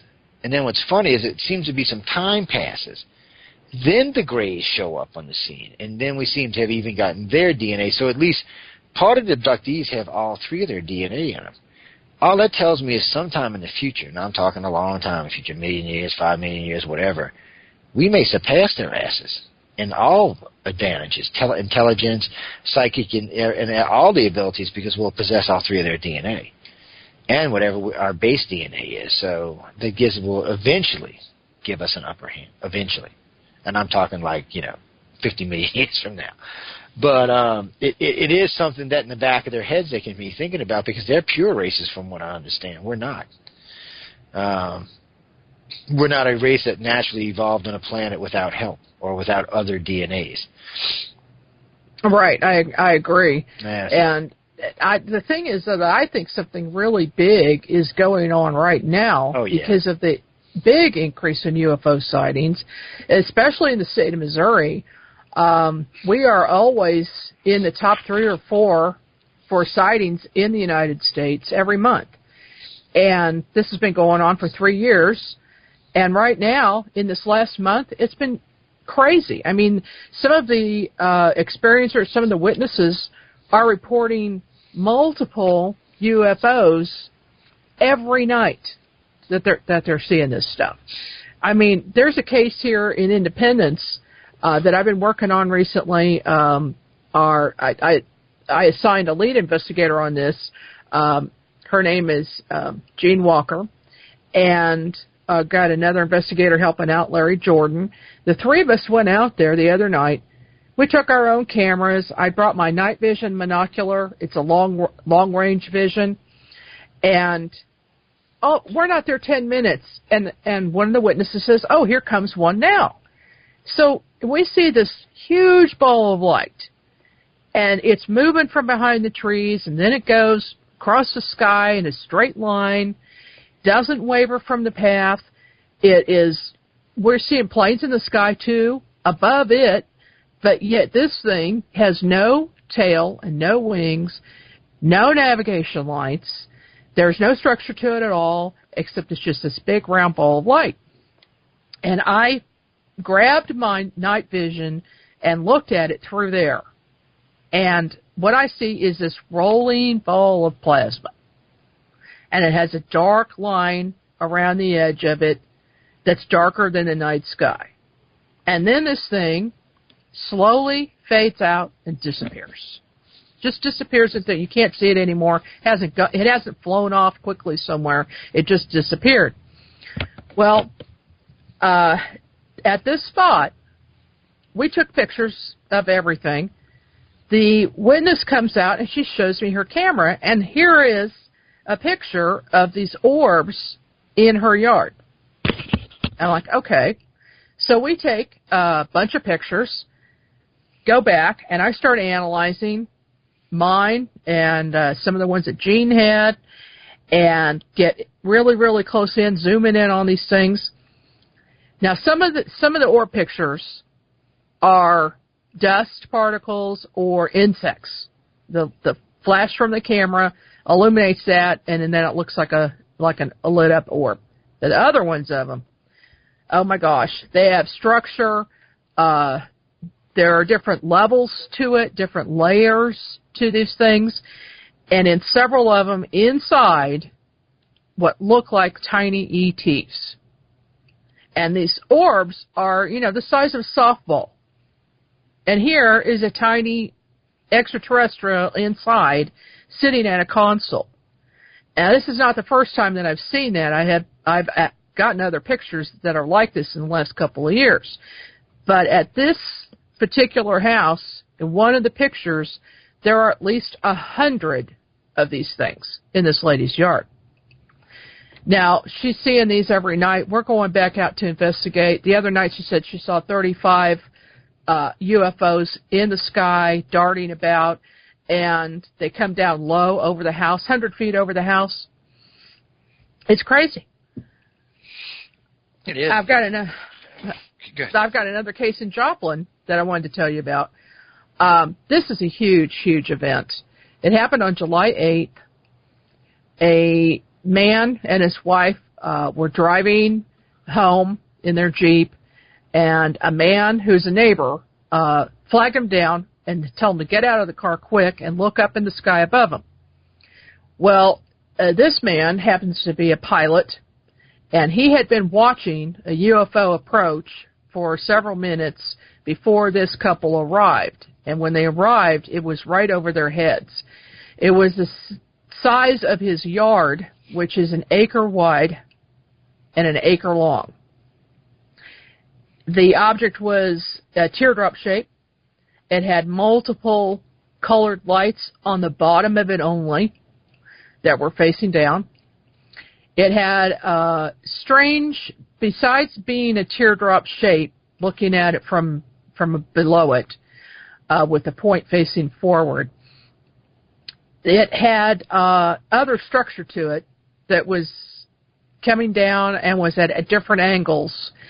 And I haven't published that part of it because I'm waiting to get other reports in, because this is so odd that it's the only time I've ever received a report of a craft that has this type of structure on it. So that part I'm going to leave out. I'm just telling you that there was something there that was odd. Yeah. And then they watched this for about 7 minutes. It's very, very slowly moved, completely silent. There was no vibration, no sound, no emissions coming from it or exhaust, no way of telling that there was any propulsion system at all. And, of course, this one guy being a pilot is looking for this. Turns out the other guy is also a private pilot, so he's trying to figure out how this thing's staying up in the air. And they watch it go down behind trees, and they think They know where it's going, and they just kind of felt like it was landing. So the three of them jump in this Jeep. They go to the place where they think it's landed, that's about a mile away, pull to the side of the road, and turn their million-candle power flashlight on to the field, which is a cow pasture, by the way. So the first thing I'm thinking is, aha, cows. Cattle mutilation going on. But as far as I know, that didn't happen. They're shining this flashlight, and the beam quits working. But the flashlight is on. They're looking at the flashlight. It's on. But the beam doesn't project. And at the same time, the car will not go into drive.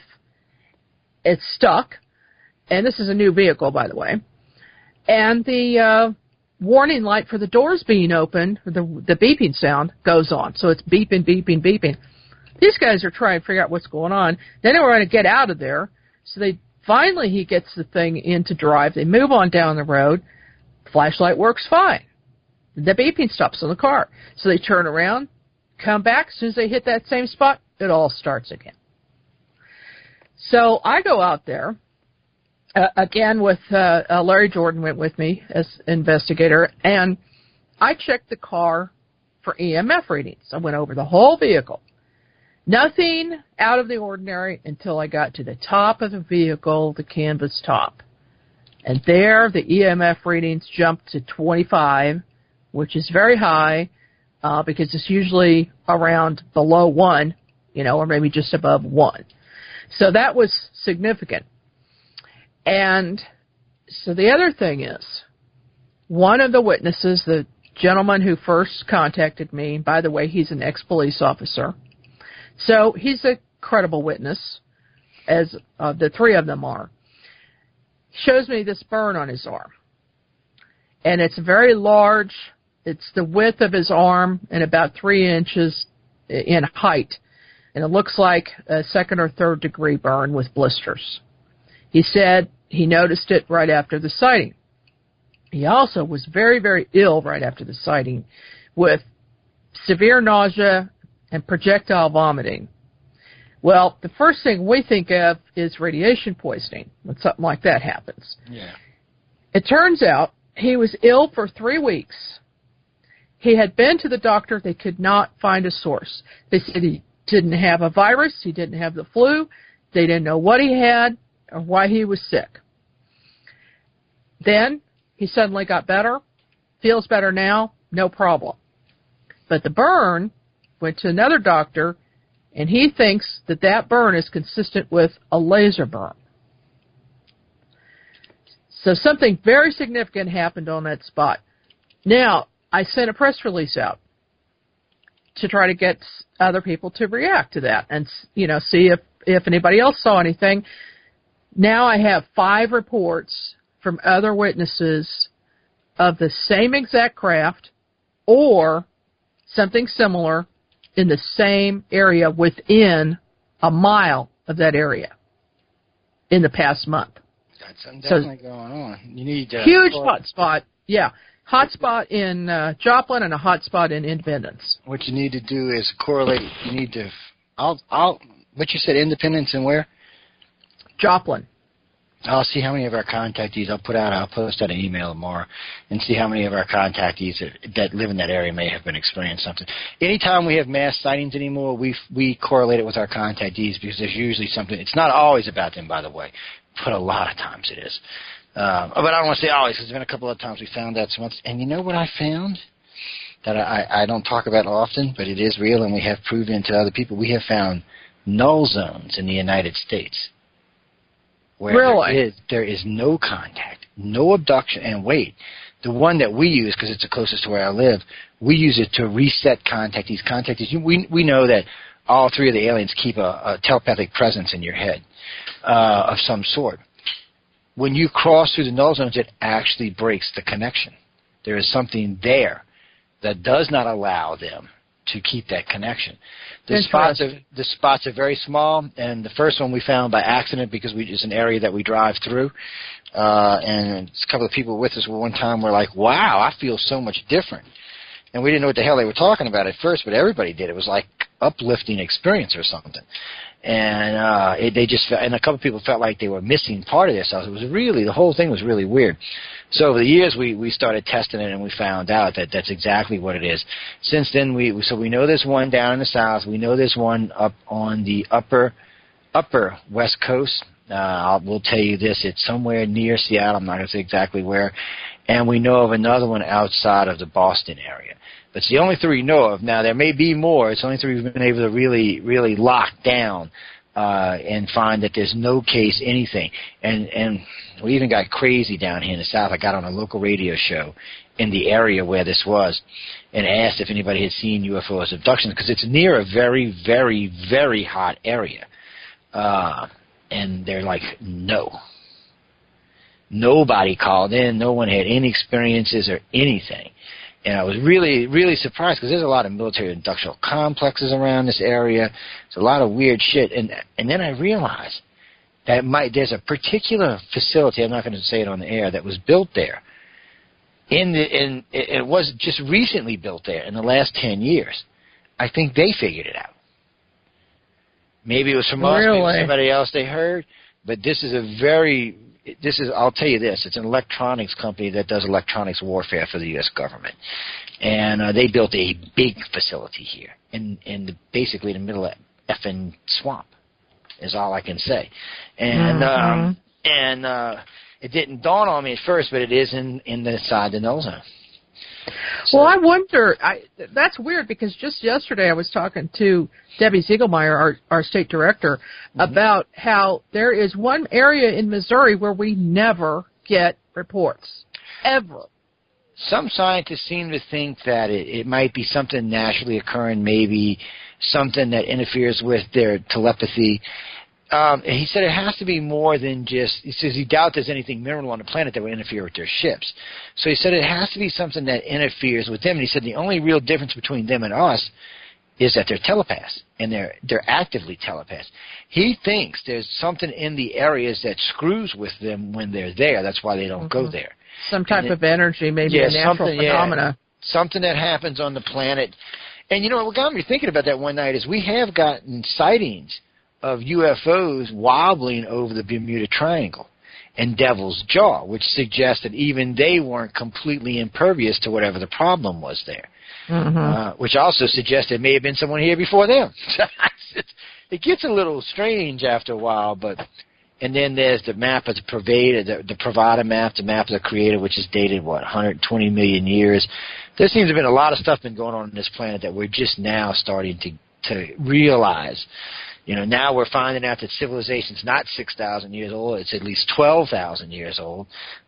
Modern civilization, and it's looking like it's even older than that. So it's changed things. And then the other day we find out that we got plankton living on the space station outside, which is supposed to be impossible. Nothing's supposed to live in space. Shit, couldn't even figure out how it got there until they figured out the wind was dropping, and they didn't know the wind went in space. It just shows you how ignorant a species we really are. You know, it's great that we're learning. I don't want to take that away from us, because it is great that we're learning, but it does seem to be you got to kind of wonder. So, Janice, I've seen that thing you sent in. I will be doing a special on the reptilians. I usually do about 2 a year. It'll probably be in about 2 weeks. No, actually 3 weeks. It'll be mid-September, and I will be doing just reptilian agendas and reptilian abductions. Stuff like that. What can you expect from the reptilians? They get such a bad rap. And it's not that they don't have their evil bad side, because they do. They're like the other two. But for the most part, the reptilians in our Aquarian society, they really would rather not. They're like a caste system where two of the castes are Aquarian and one's like a warrior caste. But they don't want to fight with us. They want I shouldn't say it like that. Maybe they want their planet back. How's that? Maybe they came here and found some apes running around. They're like, what the hell, man? We left. There was nobody here. The asteroid wiped out everything. We thought we'd come back and find the dinosaurs re-inhabited. No, we find some little ape-like guys running around. I really don't know what it is, but the Pravada map, the map of the Creator, suggests that there was somebody advanced living here that had the ability to fly in the skies and have resources, sprouted around large areas that dinosaurs were roaming around. So I would say they had advanced technology. Because you're not going to kill a T-Rex with a pistol or a shotgun. Let's just be honest about it. You better have something bigger than that, like a grenade launcher or a bazooka. And even then, I'm not sure you're going to kill him first shot. So that's probably just going to make him mad. Yeah, that's what I was thinking. You might need an F-16, F-18. I don't know. You're going to need something. So I'm not feeling like it was humans, even though it could possibly been a different branch of us or a different form of us. I think our species is much older than we get credit for, and I think that there has been species here before. So I think there was at least one major species before, probably the reptilians, that were native to this planet prior to man. So, and recently, and this is something that's always bothered me. No one's ever stopped to think about this either, which really irritates the people in ufology. What happens if the reptilians are native to Earth, the humans are native to Venus, and the Greys are native to Mars? And for some reason, 65 million years ago, there was, or maybe one of them came from the fifth planet that's destroyed, like the humans, because they're kind of bigger. So they might have been from a bigger G environment.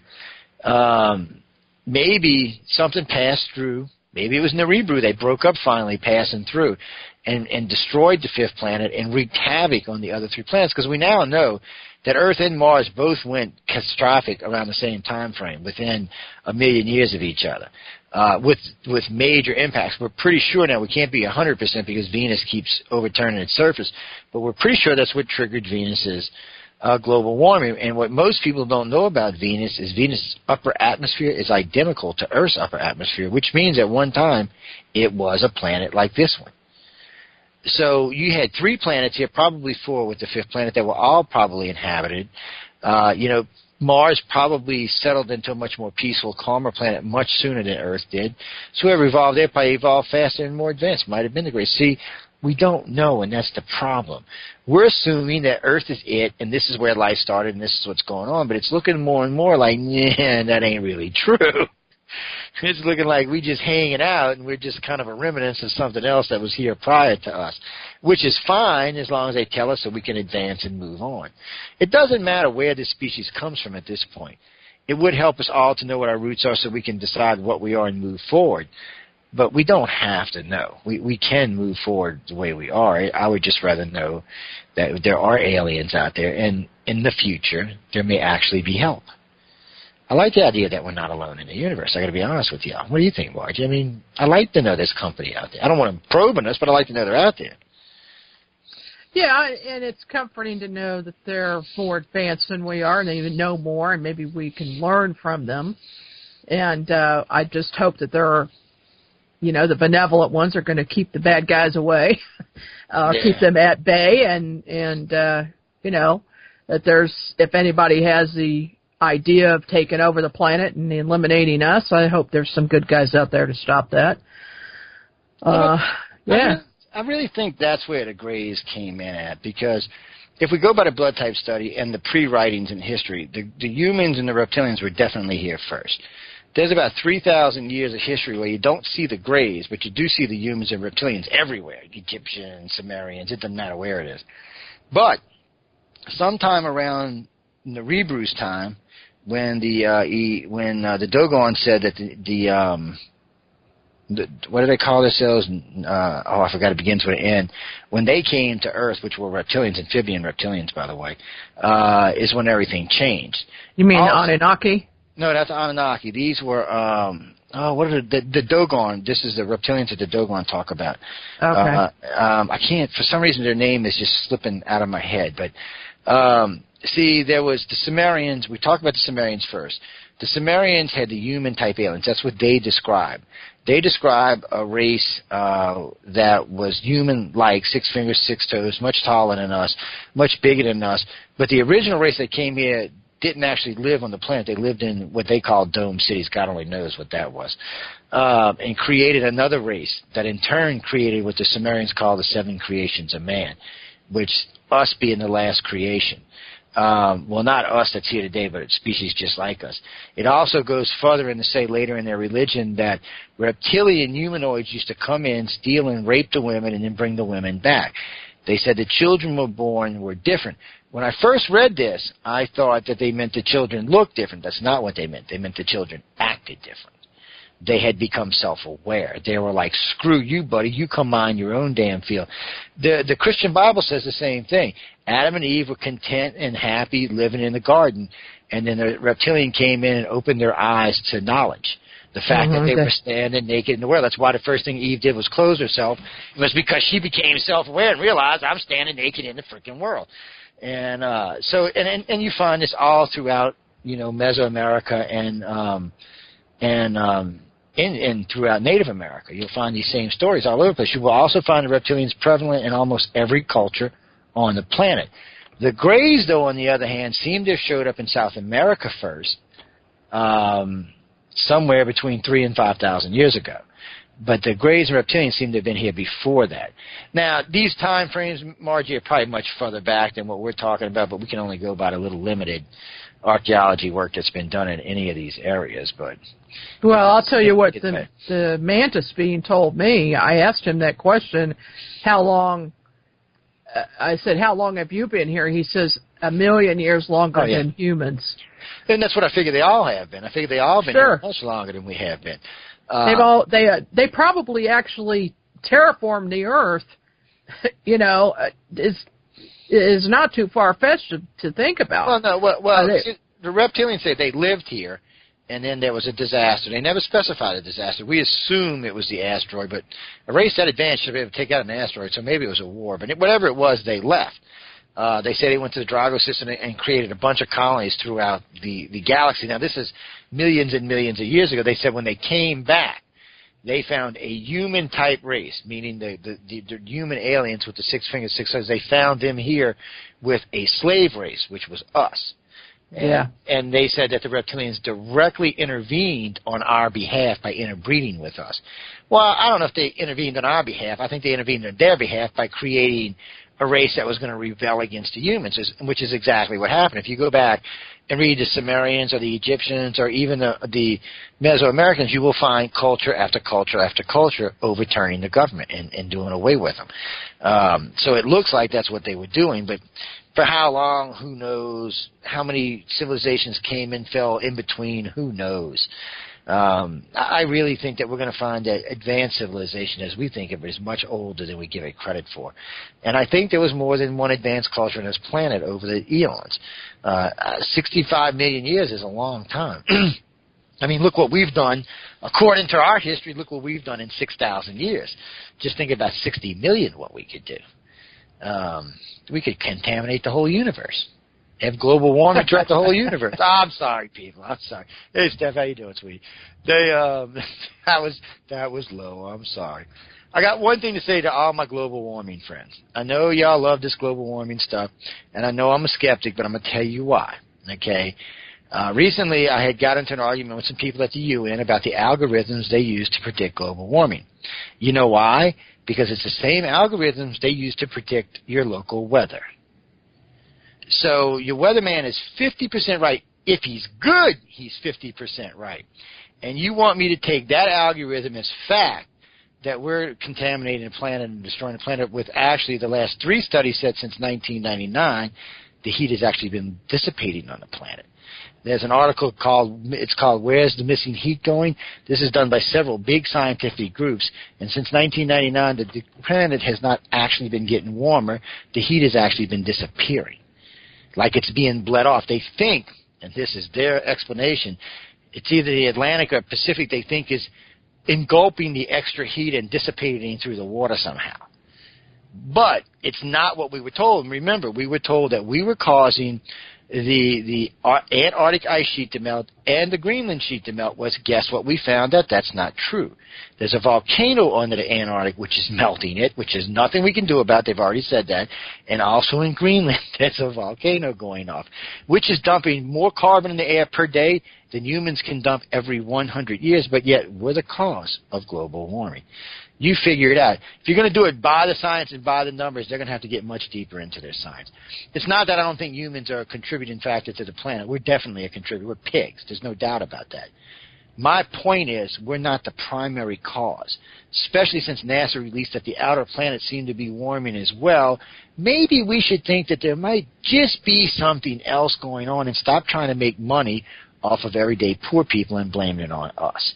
Because all global warming and carbon does for humans like me and Margie and everybody else is increase the price of fuel, increase the price of where you live, increase the price of food, and increase the price of everything else.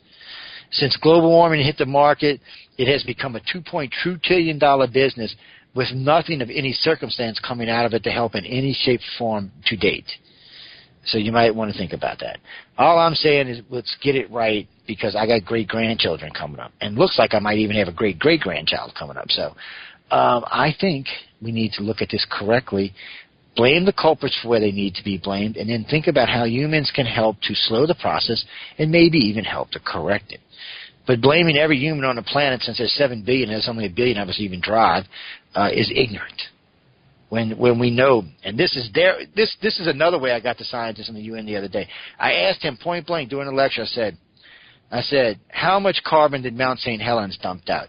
His answer, it would take humans 1 million years to dump that much carbon in the atmosphere that Mount St. Helens dumped in 7 days. Now, since Mount St. Helens, do you know how many volcanic eruptions there's been on the planet? Over 200. 5 of which were twice the size of Mount St. Helens. Just telling y'all people, don't believe everything you hear. Okay, there is real science out there. There's not liberal and conservative science. There's actually real science. Be careful. Don't get caught in the trap, people. Do your own homework, look at both sides, and come to the conclusion, whatever it may be, that, yes, the planet there's something up with the planet, and yes, man might be a contributing factor. But what bothers me more about all this is when I was growing up, and probably when Margie was growing up, the Ice Age was coming. Speak for yourself. No, I mean, that's what they were saying. They said they were predicting through the 70s that the Ice Age was coming. Yeah. Well, they said we're going to have another little Ice Age. Mm-hmm. And now, all of a sudden, the other day, I'm listening to two scientists out of Helsinki saying, oh, no, we think this might be the start of the next Ice Age. Okay. Mm-hmm. Get your shit together. This is my whole point. These are the same people who told us to hide under a desk in case of a nuclear explosion. I know. I like that's going to help your ass. Yeah.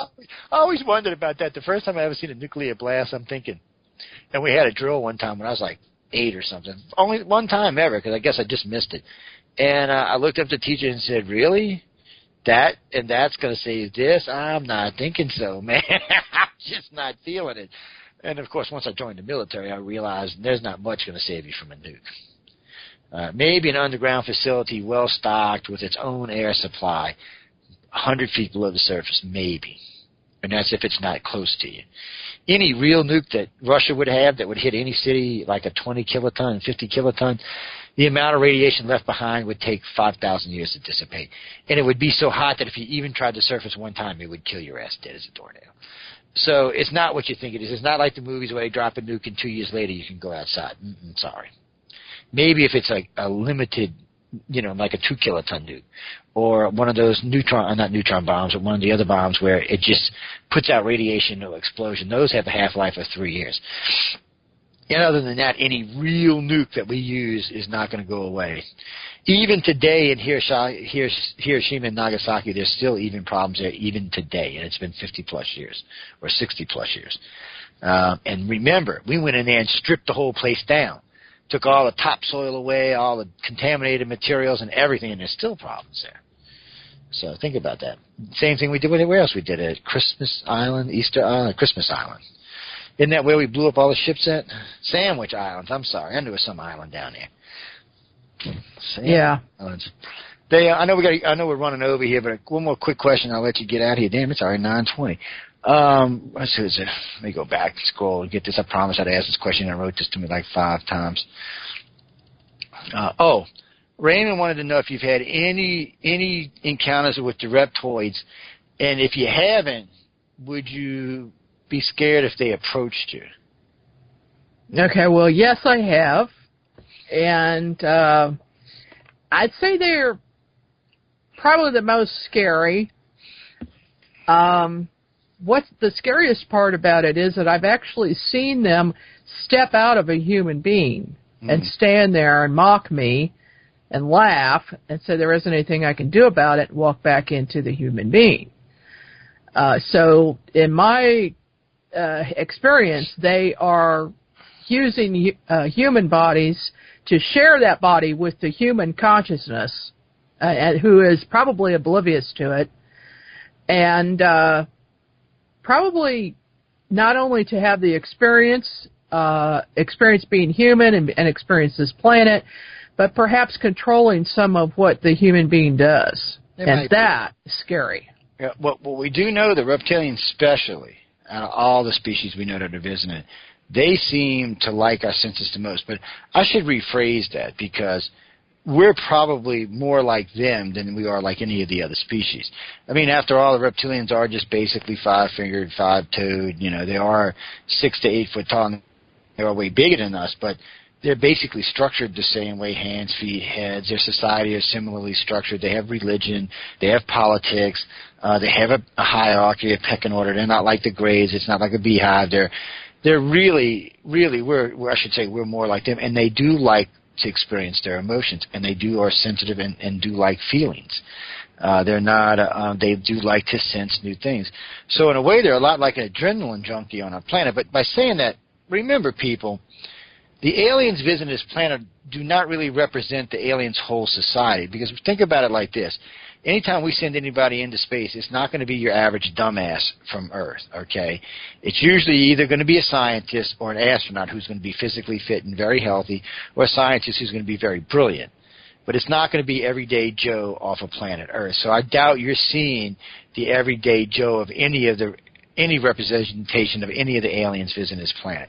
Even on board the big ships, the big motherships, which they say are probably the size of the moon or bigger, even there, those are still probably hand-picked aliens that are working those ships. It's probably not a true representation of their society. So keep that in mind when you're dealing with these aliens, because you never know.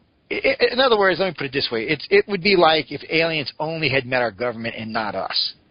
Well, they would think we were a bunch of real assholes, wouldn't they? But most humans are not like our government. We're more laid back. Most humans are willing to help their fellow neighbor, whereas the government wants to blow you up. It's a totally different view. So it really, and I think sometimes that's what we get from the aliens. We only get the scientific view or the political view that they're running, not who they actually are and what they're actually doing. What their goals, hopes, and dreams are for their worlds, not ours, I guess is what I'm trying to say. So just keep that in mind when you're dealing with them. And like I tell you, ask questions, ask questions, ask questions. Teach yourself to be telepathic and ask questions mentally. Before you go to bed, if there's something you know, put the question in your head, repeat it millions of times before you go to bed, repeat it in the mornings, repeat it in the evenings. I've learned with the Greys, reptilians, and humans, they will answer without thinking a lot of times. I just like to warn people there can be repercussions. Most of the time, the three races are like, wow, like proud parents. Oh, look what my contactee did. They got in my head and got an answer. Sometimes not so much. So just keep that in mind. All three races can be harsh when they want to be. They can be very benevolent. They can be very dark. Just keep it in your head when dealing with them. And for the most part, I notice, with the exception of the beginning abductions, they tend to treat you the way you treat them. You know, they have agendas that they're working. They want you to be part of it. If you're going to resist and be a pain in the ass and bite and kick and scream every time you come, well, yeah, they're going to probably probe you. They're going to probably slap you down. They're going to probably put the restraining finger on you, whatever they call it, where they freeze you and hold you. But if you're not, they want us to learn. Why do you think they let people talk about this? They could wipe both our memories. We could be like, there's no real reason for them to let us talk about this other than the fact that they want to talk about it. It's really that simple. What do you think, Margie? Well, yeah, I have to agree with you. I think that they have an agenda. They're letting some of us remember things, and those of us who have contact with the media, like me through my magazine, with NX News, and the writing I do, my books, and you with your radio show, and everything that you're doing. I think they do pick and choose, like you said earlier, and in fact, I asked one time. I said, "How many of us have you chosen to do stuff? To do this work and to let everybody know?" And they said 1 in 10,000. So 1 in 10,000 people out there are are messengers. Yeah, and just think about this, guys. Only 1% of us messengers, or whatever you want to call them, communicate, and there's a lot of different names. That's only probably 1%. I doubt it's even 1% of the abduction population. I got to be careful because this abduction population thing gets me in trouble all the time. I had just done an interview with Yvonne Smith and Darrell Sims. We had done a three-way on abduction stuff, and it was a really good interview. And at the end of it, I had already interviewed Mary Rodwell and Suzanne Hansen the week before that, and we'd all, over the last couple of weeks, we'd all agreed that we think that 10 to 15% of the population are abductees. Well, Alfred Weber invited me on to his show. He said, well, Joe, I hear this 10 to 15%. I said, that's the consensus between all the major researchers. He said, you do know that's like 1.3 billion people, right? Just started some calls, Mary. Margie, Lord have mercy. You'd have thought I'd done killed an alien. Lord. So you don't think that very many people are being abducted? No, I think a lot of people are being abducted. No. I agree it's the 10 to 15%. I just never heard the number spoke before. Yeah, it's a lot. Yeah, we've always used it 10 to 15%. And when Alfred did the math live on the air, and, Alfred has a huge audience, I was like, Jesus, Mary, and Joseph. But we still hold true to the 10 to 15%. But let me clarify, ladies and gentlemen. First off, probably 1/3 to half of all abductions will stop somewhere in the puberty ages because they're not what the abductors are looking for. In other words, we see this a lot. There'll be 10 kids in a family. Usually only 3 or 4 of the kids will be lifetime abductees. The other 6 will usually be dropped off somewhere along the line. But by saying that, if they have kids, they will come take their kids. If their kids are good enough, they will do the whole project. If not, they will be dropped as well. So everybody's going to get abducted at one point or another that's in these family lines. It's just probably only about half of them are going to ever be kept the full length of the project. And out of that half, probably about 1% or 0.5% will be used for the awakening. And that's only because they've shown that they're not going to totally flip out every time they see the extraterrestrials. Even, just perfect example. 55-year-old guy, I'm talking to him the day, he's been abducted all his life, said, man, the reptilians, he said, I'm used to seeing him, it doesn't bother me, blah, blah, blah. He said, the other day I'm out in my yard, he walks up behind me, he said, just had a heart attack right there. He said, I asked the reptilian, please don't sneak up. He said, I wouldn't sneak up, I just got on my ship and walked over here. He said, well, she's scared the Jesus out of me, buddy. And it's, which I can understand. I mean, you turn around, there's a 8-foot, 600-pound reptilian. Even if you know the guy, it's still going to freak you out a little bit. I don't care. But we're learning every day, something new every day. I know somebody had asked about somebody had typed in earlier about why would the Greys drag you by your foot? That's to teach you a lesson.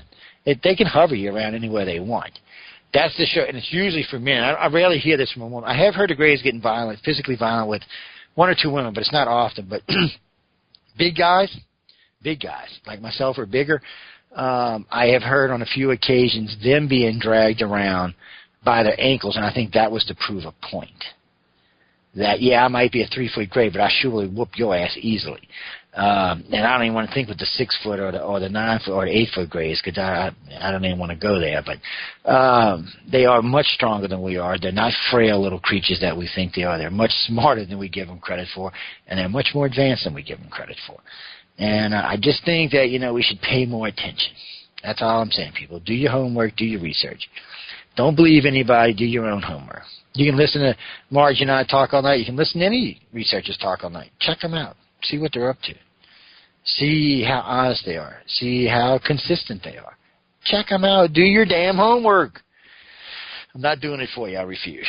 Margie wants to do it. She can do it, but I ain't doing it. I didn't do my kids' homework. I'm not going to do y'all's. Well, people write to me all the time, prove it, do this, do that. I said, look, I've been doing this for 30 years. I know what I'm talking about. If you want to prove me wrong, then get your ass out there and get your research done and prove me wrong. Well, see, that's the thing. People who don't or are not investigators have no clue what's going on out there and how much is going on. And let me throw you another number out at you. So we were talking about percentages earlier. Okay. You know how it's a standard in the industry, so to speak, to say that 5% of UFO sightings are unexplained? Yeah.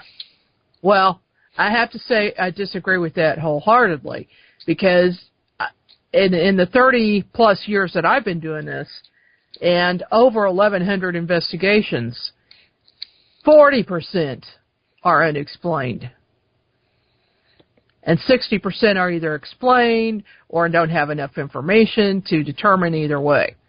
So there is a heck of a lot more going on than anybody is telling the public. There's a lot more going on.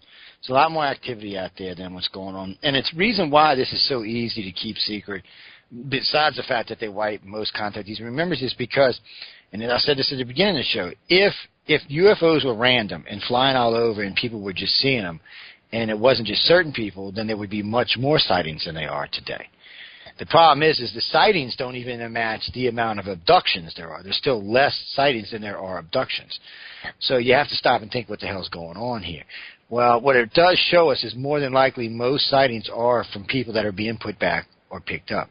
It's why I find it, because, I've never met a person yet who has had a sighting that if I put them under, I didn't find out they were an abductee. Not one to date. And I've done this a few hundred times. So I have never found one to date that wasn't. It's one of those things I tell people all the time. Be careful what you ask for because it might not be what you're looking for. I do, and I'm not saying it has to be 100%, but I would guarantee you that 97 or 98%, and there's more evidence than that. Think about the Mexico City sighting. This thing hovered over Mexico City, was in 95, 94, 24 hours. 1 million people seen it. The mayor seen it. The police chief seen it. Jaime Maussan's news crew seen it, but Jaime didn't see it. But what everybody forgets, even the staggering amount of people there's 22 million people in Mexico City. So only, 3% seen it? 5% seen it? That would probably be the amount of abductees in that city. And then when you get like the New York sightings or other sightings where there's groups of people seeing them, why isn't everybody else seeing them? I mean, New York's a big city. Look at the Cash Landry case. I mean, not the Cash Landry case. Look at the UFOs that are right down the middle of New York City, or here in Kansas City we've had in the middle of the day. And nobody sees them except a few. And that's what it is. Those are the contactees that were being picked up and put back. And there was probably more than that taken. It's just those are the ones they feel like need to remember. And that's what that is. That's why I said they're not covering memories. They're awakening memories. It's to let you know that something just happened to you. Mm-hmm. They want you to remember, look, we just picked you up. We did all this stuff. We know you're not quite ready for all of it, but we want you to remember we're going to break in a little at a time, little at a time, little at a time. And it's, somebody says, well, you can't call UFOs. That's not true. I know people call freaking UFOs all the time. Matter of fact, I've been known to say, knock it off. We were in Laughlin. There was 100 of us in Laughlin, 100 contactees, and I'm saying, you thinking that there ain't no UFOs? Come and get the hell out of here. How often do they get this many of us in one spot voluntarily? I'm thinking, they coming. This is one-stop shopping at its finest, man. Yeah. It happens. That has happened to me. And then some contactees have the need to prove stuff, so they're all out there. Come to me, not like that, but come here, Mr. Alien, and all of a sudden they're showing up, and you're like, yeah, knock it off. Okay, I get probed enough. I don't need no help from nobody else. Just get over there with your ETs and leave my ETs alone. Don't get them riled. It's crazy, but it is a lot of fun. I learn a lot. I meet a lot of fascinating, interesting people. And I do, believe it or not, learn a lot from this in a lot of different ways, too. I've got to say it's changed my life, and not for the negative. A lot of people are like, it changes your life for the negative. No, not so much. I don't know why it's not for the negative. I mean, has it made your life more negative, Marge? Oh, no. No, I'd say it has made me want to learn more about different subjects so that I can understand the whole phenomenon. It's just pushed me to my limit in every fashion, and it's actually, I think, improved my life because of that, because I know a lot more now than I did 30 years ago. And it's because, in large part having to do with not only my own experiences and ETs guiding me, moving me in certain directions, but, certain, like things to study, things like that. But, I learned from the people who are having the experiences, others who have had it, and now I'm actually able to help them deal with it because of my own experiences. So that's a good feeling to be able to help people deal with what they're going through, especially people who are just waking up and realizing that this is happening to them. It's a lot to deal with. It is a lot. But that's why I think there are people like us out there. And I think they do multiple personalities for a reason, so that you have somebody else to choose from, somebody you feel comfortable with. Because, frankly, most people I know that are in this deep all tell me the same thing. They're just grateful that they got someone to talk to. It doesn't matter who it is. Just someone that will listen, that won't ridicule them for what they're saying. Somebody says, well, you listen to a lot. I do hear a lot of stuff, and most of the time I've been prone with contactees to just listen and listen. I got to watch myself, because I'll get it like in a trance sometimes. It's like I'm listening to the sound of their voice to hear something else. I don't know how to explain it. It's really weird, though. It's almost like I can see or sense or feel whoever it is or whatever it is they're talking about at the moment. Kind of weirds me out a little bit. What do you know? Seth wrote in, wanted to know if you were still doing radio, and I guess we never even got around to that. Well, guys, we started late and running over. Give us a break here. I'm not doing radio at the moment, but I am going onto a new station probably next month, if everything works out. And the show is going to be co-hosted by a friend of mine, and we're going to cover paranormal and UFOs. If you get bored, we're always looking for people. We always, I think we only got 2 slots open right now, but we got 2 available, I think. It goes back and forth. You never know. Some weeks there's more, some weeks there's less. But and daytime slots, I don't even touch those because they're a pain in the ass. Those are all paid. Well, the daytime slots are all paid slots anyway. We only do those for. I'm honest about it. If somebody wants to do a daytime show, that's fine. But I make X amount of dollars a day, so you're going to have to cover my. No, I know I can't do anything during the day. I have a contracting and a forensic company, and it's just too much. But I like doing radio at night, and we got lots of good shows, and we all got new shows coming on. But we do, I think it was 2 slots we had left, because Truth Connections is going out on their own now. They're going to do paid radio, or paid archives, I think is what they're going to do, or paid something. But I was talking to her about that's Kathy Buckaloo. It's a good show. Y'all should go check it out. And there was recently an opening on Monday. Other than that, though, it's been kind of crazy. And then we have what we call Asshole Friday. Excuse my language, everyone. All my crazy hosts are on Friday night, by the way. Yes. Because they're all freaking wackadoodles. All but Heather. All the rest of them are wackadoodles. Pritchett's crazy. Jason's definitely crazy. I think, we got sweet little Heather on Friday night with him just to kind of normalize it out. But that night is the only night we don't broadcast on FM radio. That's probably a good thing. Oh, hell yeah, it's a good thing. Oh, man, they'd all be in trouble with it. Oh, God, they would. Because we got 105.7 in New Orleans now, which is finally the government officially registered. So now when you type in 107.7 New Orleans, it comes up. And we also got 105.3 in Henderson Point, Mississippi. This show is on 46 FM stations and about 25 AM stations now around the U.S., including St. Louis. We're broadcast on St. Louis. As a matter of fact, I do, for 3 different stations now, I do their midnight commentary. They bring me on for like 45 minutes at midnight to talk about, because they're like, the one show out of St. Louis is a political show. But at the end of the show, he likes to do strange stuff. So I go up there and help them out. There's one in New York I do the same thing with, and one in Pittsburgh that I do it with. And so just helping out. Just a lot of fun. Oh, I did KTRS too, yeah. I did KTRS a couple of times. They were a lot of fun. I've done the paranormal thing with them in the evening times. They're a lot of fun. It's just something, to help out radio shows that are very serious, that need a little lightening to it. And it gives us more venues to get out what we're talking about. Yeah, get it out there. Let people know what you're talking about. But this archive will be up today. It'll be available on all of our archive sites. The primary 3 now, I think, are Podgarden, Podbean, and SoundCloud. We've got some older ones out there, but, with GoDaddy being gone, that's all changing around. Yes, I miss GoDaddy, people. What can I say? I've gotten spoiled. 10 years of GoDaddy, they were fabulous.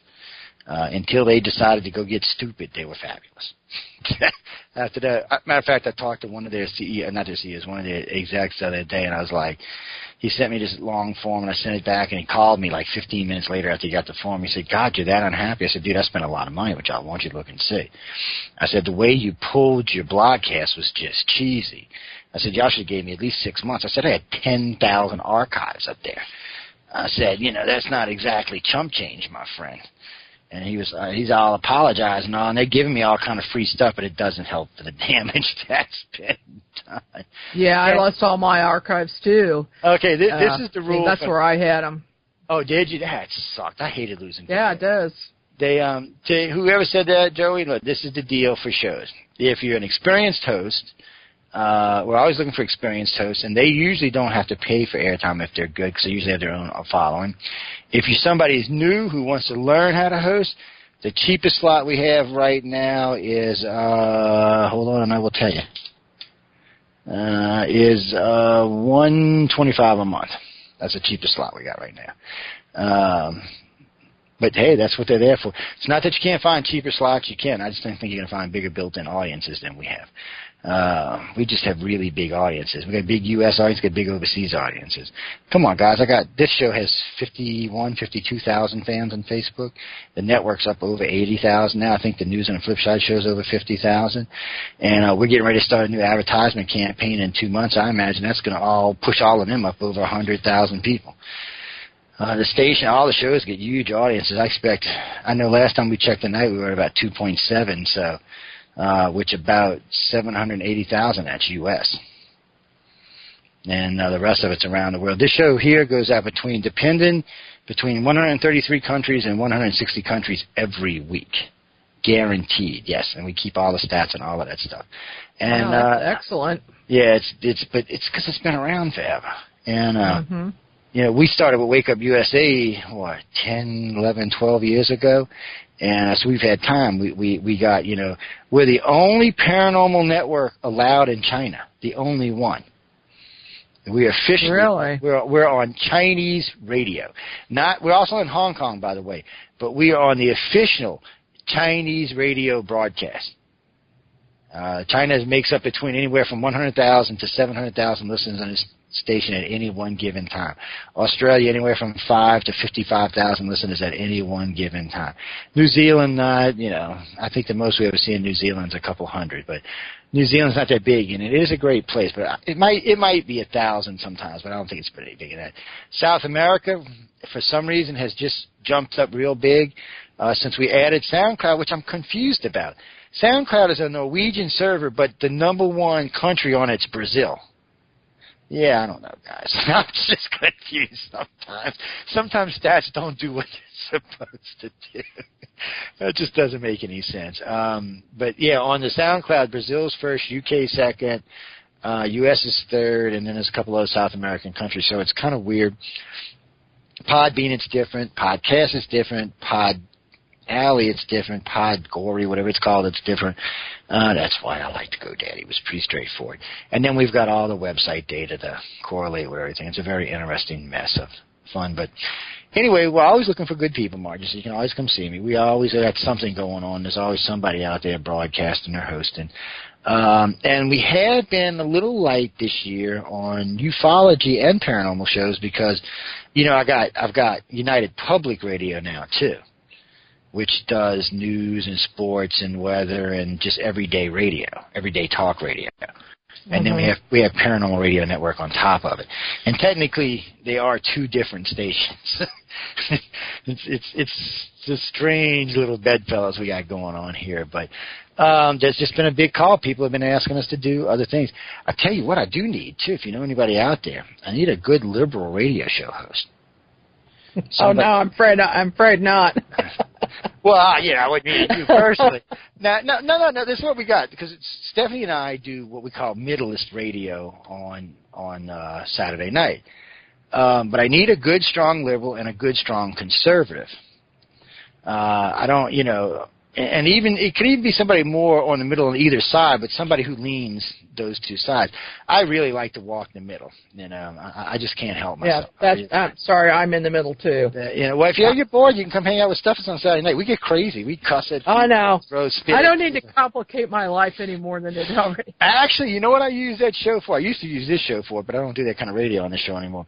I use that show as stress relief.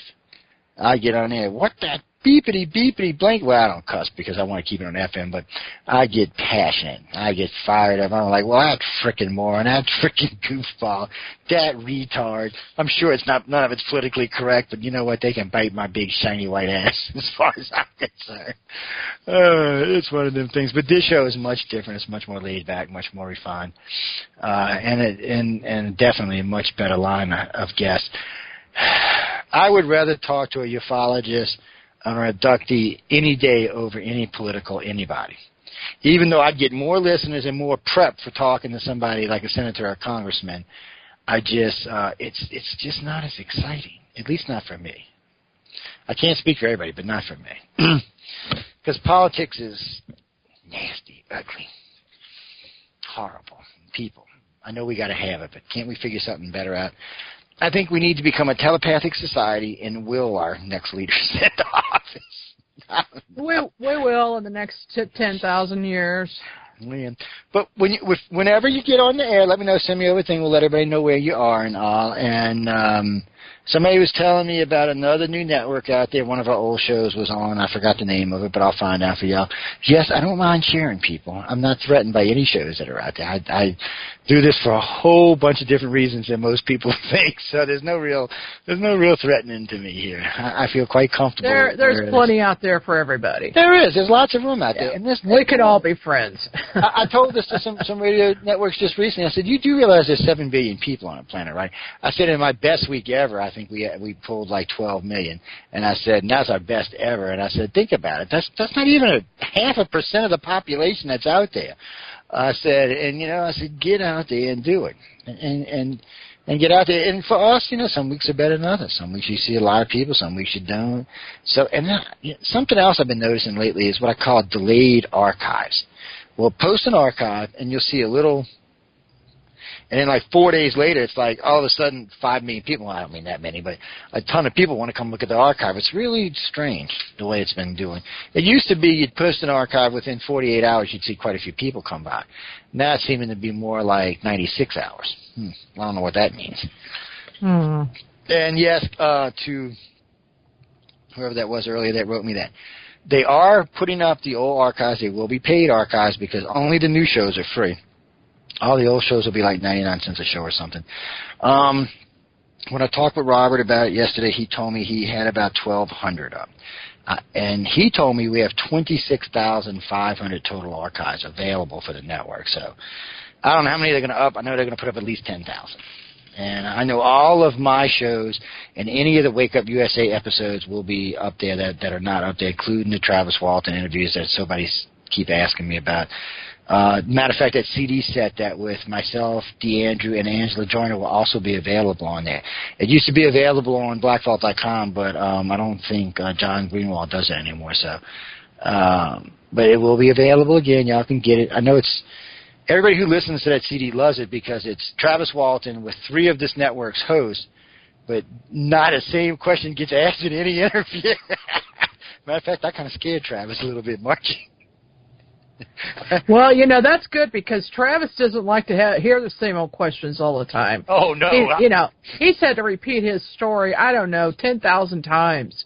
And he's tired of it. Oh, I floored him. He was just like, first I told him, I said, Travis, did you ever stop and think that the damn thing knew you were coming down the hill and it was waiting on you? And he's like, what do you mean, Joe? I'm like, well, first off, you're in a noisy, rinkety truck. Everybody in the damn county knew you were coming down a hill, but you don't think an advanced, intelligent race didn't see a big truck with the lights bouncing in the darkness coming down the hill? I said, you really believe that? And he was like, shit. and I said, you really think it was an accident? They took your ass? But you don't think they could have just set you there or left you there when they left? I said, Travis, none of that shit works like that, my friend. And I said, let me ask you something. I said, I've heard you say this 100 times. I said, when you leave that room and you find yourself in the hangar, I said, describe the hangar. I said, now tell me, does that feel alien to you? He said, no, it feels human.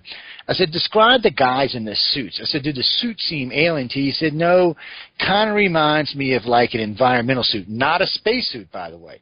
An environmental suit is different. There's something the CDC uses. And I said, did they telepathically speak to you or did they vocally? He said, no, they vocally spoke to me. What it sounds like, it sounds like the aliens dropped Travis off to the Mill Labs, and the Mill Labs put his ass back. I can't prove it, but I tell you what, when I was talking to him about it, you could tell it shook him. It shook him up. It's something he's never thought about. He's like, I've never been done this kind of interview before. I said, yeah, Travis, I've been doing this a long time, my friend.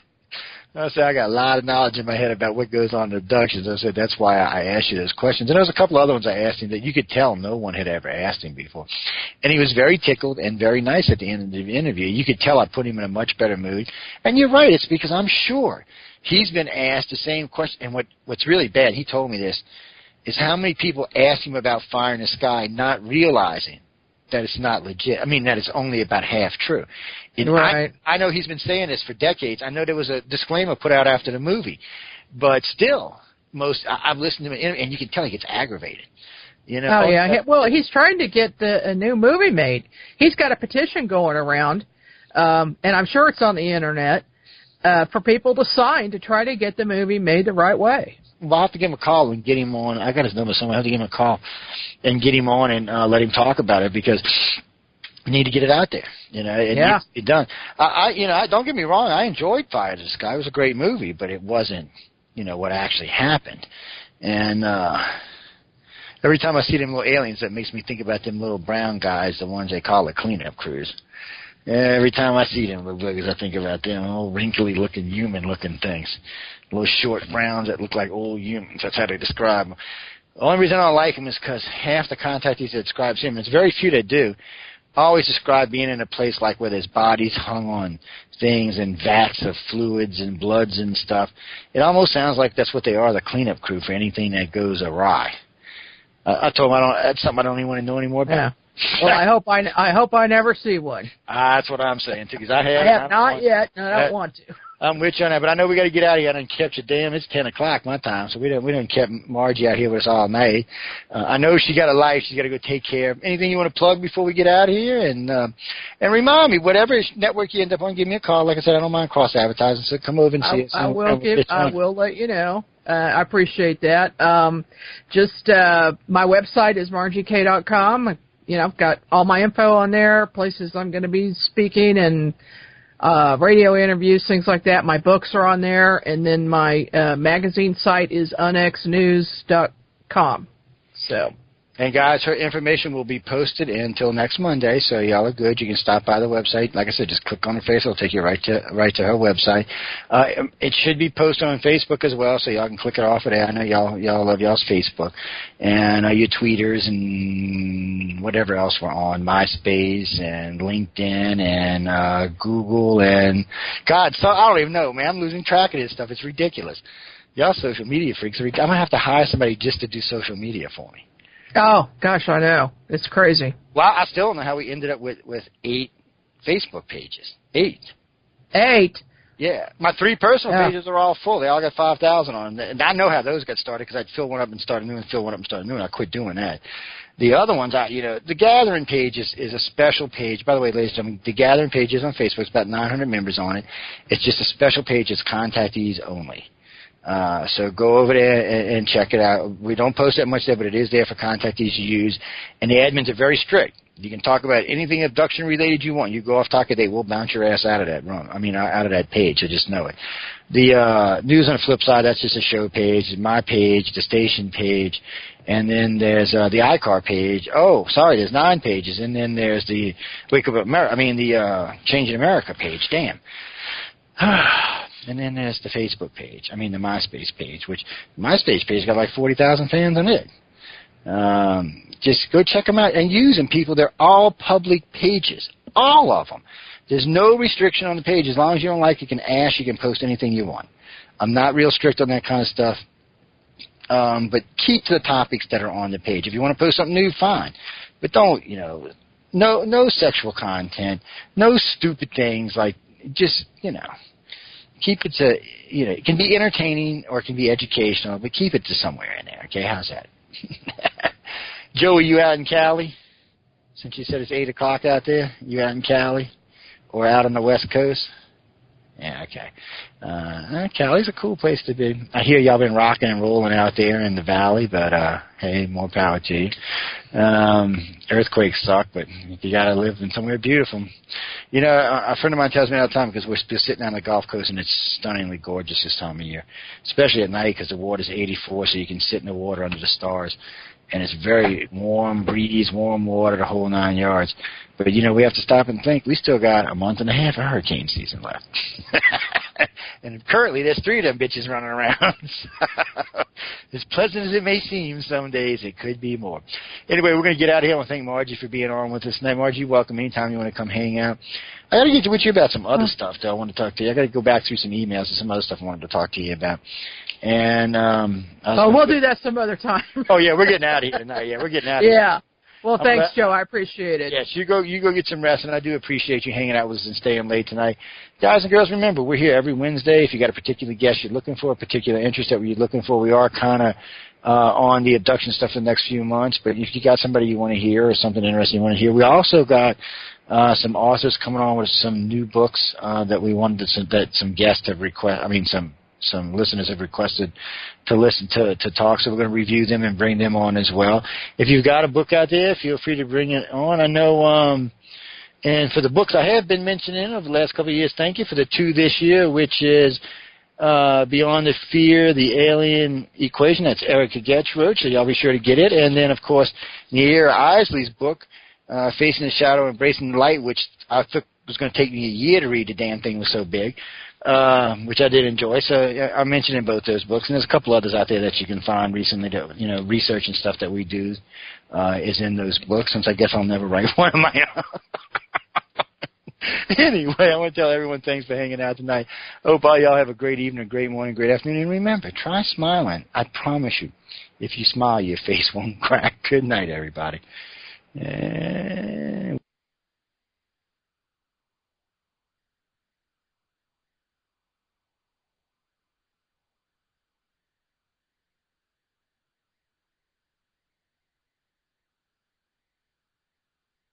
On everything, and we're not afraid to share them. False history gets made all day, every day. The truth of the new is never on the news, but you can find it here with News on the Flip Side. Remember, don't be politically correct. Just be correct. Join us.